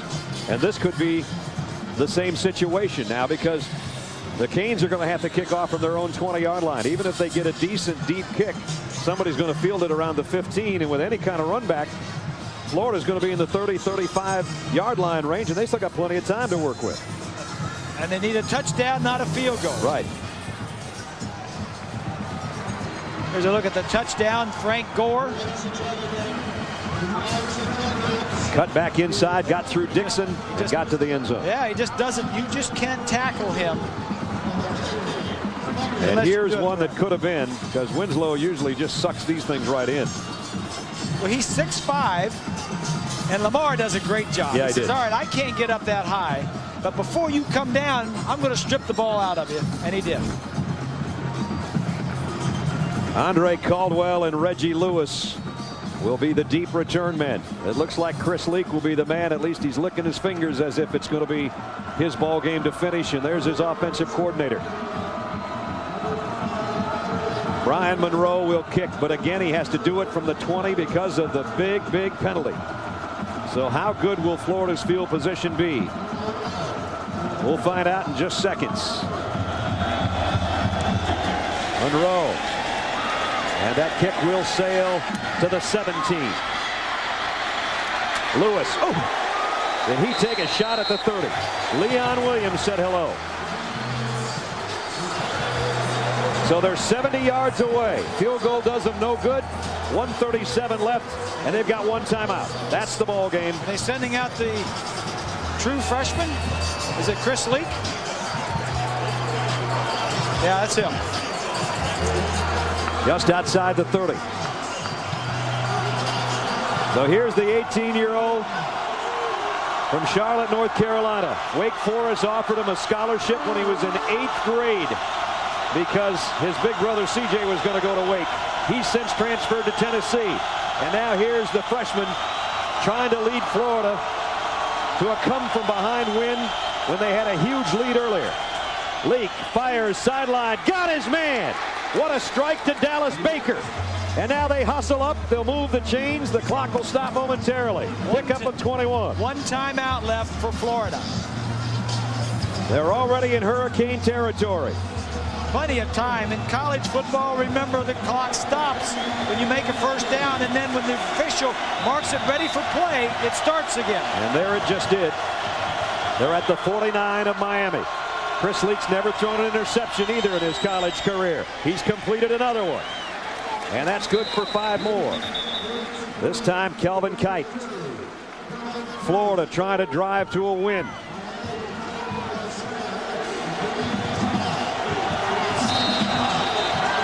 (38-33). Now it's Miami trying to cling to their lead. A minute to go. Leak in trouble. Trying to scramble out of it. Heading for the first down. Sticks. He didn't quite get there. He didn't get it, and he didn't get out of bounds. So the clock runs. And it's under 50 seconds. And it's going to be 3rd down and a yard. He has to hustle his troops up to try to pick up the first down. They've got one timeout left. 40 seconds. Clock winding. Leak trying to line his troops at the 40. He needs to get to the 39. Last time he had a quarterback sneak, he got popped. And he got popped again. I don't know. If the linesman is going to spot it where he has his foot right now, I think he's got it by about 8 inches. But let's wait and see. Well, he's setting it right on a yellow line, which is just an estimate and not finite. The finite will be coming from the sideline. Yeah. So the biggest measurement of the night about to occur.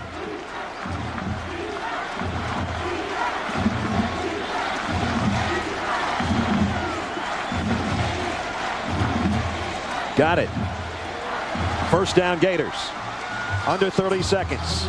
Now what Chris Leak needs to realize is just because you made a first down, the clock only stops until the official marks it ready for play. So you need to be up there ready to go.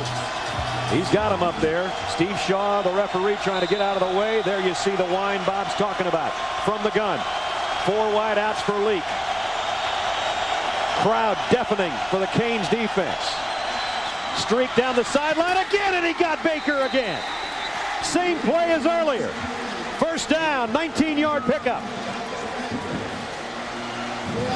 Baker is 6'3", going down the sideline, and you're right, twice they hit it. That's Marshall, who is 6'1". He just needs to make a play on it. Right at the 20-yard line with 15 seconds left. Remember, they have one timeout left. They need a touchdown. Chris Leak. This time he's intercepted. Miami will survive it. The ball is still loose. Alfonso Marshall picked it off. It's been blown dead, and the Canes dodge a huge bullet.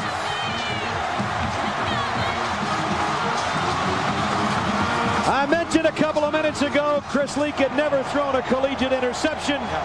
He just made his first mistake. It's just tough to ask a true freshman to do what they wanted him to do. He can make some plays, but you're going to have some problems too. Up here. Because he did it the other 2 times, he thought he could do it again. And that was probably wrong. He probably should have gone somewhere else, because Marshall is a 5th-year senior, and he knows you're coming back. Chris Leak's going to be one heck of a player. Yes, he is. But he's got a lot of growing pains to go through, and this is one of them. Meanwhile, the last snap of the ball game, the ball will be in an ex-Gators hands. Brock Berlin throws it a mile in the air, and the once a Gator, always a Hurricane in the case of number 7. Wow, what a ball game. And look there's the buddies, there's his old roommate. Yep. And that's not the only hug you'll get from the Florida players. As you can see right there, Rand Carthon's part of the group as well. There'll be better days, you can bet, for Chris Leak. There weren't many better days than the second half we just saw from Miami. Let's go down to Swanee. Brock, every kid in every park fantasizes and dreams about being in the shoes you were in tonight. You had what, by all standards, a miserable first half. What happened in the second half to turn this around? I'll tell you what, man. First of all, I just want to thank God. You know, God brought me through this. I asked God to give me a piece the second half, and He really did. He gave me a piece, and I felt good. I let my teammates play. My teammates played unbelievable. I couldn't have done any of this without them. They're unbelievable teammates, and it was a great victory. He gave you more than a piece. He gave you a rock or a boulder. Let me ask you about your mindset. One play in the second half, you throw it directly to a Florida player. I mean, they had to take a little something out of you at that point. Yeah, it was tough, you know, but I knew that just got to keep fighting, you know. And it's not always going to go that way. Go your way, you know. And I didn't want to let my teammates see I was down. I just said, hey, we're going to get it back. And we did. We came back and fought, and I'm proud of my teammates. Larry Coker came over and talked to you when you were on the bench after that. What did he say to you? He just said, let's go, baby. You got to do this thing. He said, hey, we got him. We're all right. Stay calm. Let's do it. He was on your side the whole time. That's right. Brock, congratulations. Brad? Brock Berlin, last week, his first start in his hometown, he won. His first start in a Cane uniform tonight in Miami, he won. His girlfriend's Miss Louisiana. Tonight, he's Mr. Miami. 38-33 our final score. And I wonder who our Chevy players of the game are. Brock Berlin, what a second half. Deshaun went over 100 yards on the ground, including a big touchdown for the Florida Gators. In recognition of their efforts, Chevrolet will make a $1,000 contribution to each university's general scholarship fund. Florida looking on, shocked. They had Miami right where they wanted them. They let them off the hook, and it's 23 straight for the Canes at home. They started with a blast. They finished with a flash. They win it 38-33. ABC Sports is online at ESPN.com. Keyword ABC Sports. Tomorrow at 2 Eastern, IRL IndyCar racing at the Delphi Indy 300 from Chicagoland Raceway. Then at 4 o'clock, America's best amateur golfers compete in the Walker Cup. Final score in a thriller, 38-33 Miami. For Bob Greasy, Lynn Swan, and our ABC crew, Brad Nessler from Dade County in South Florida. Good night.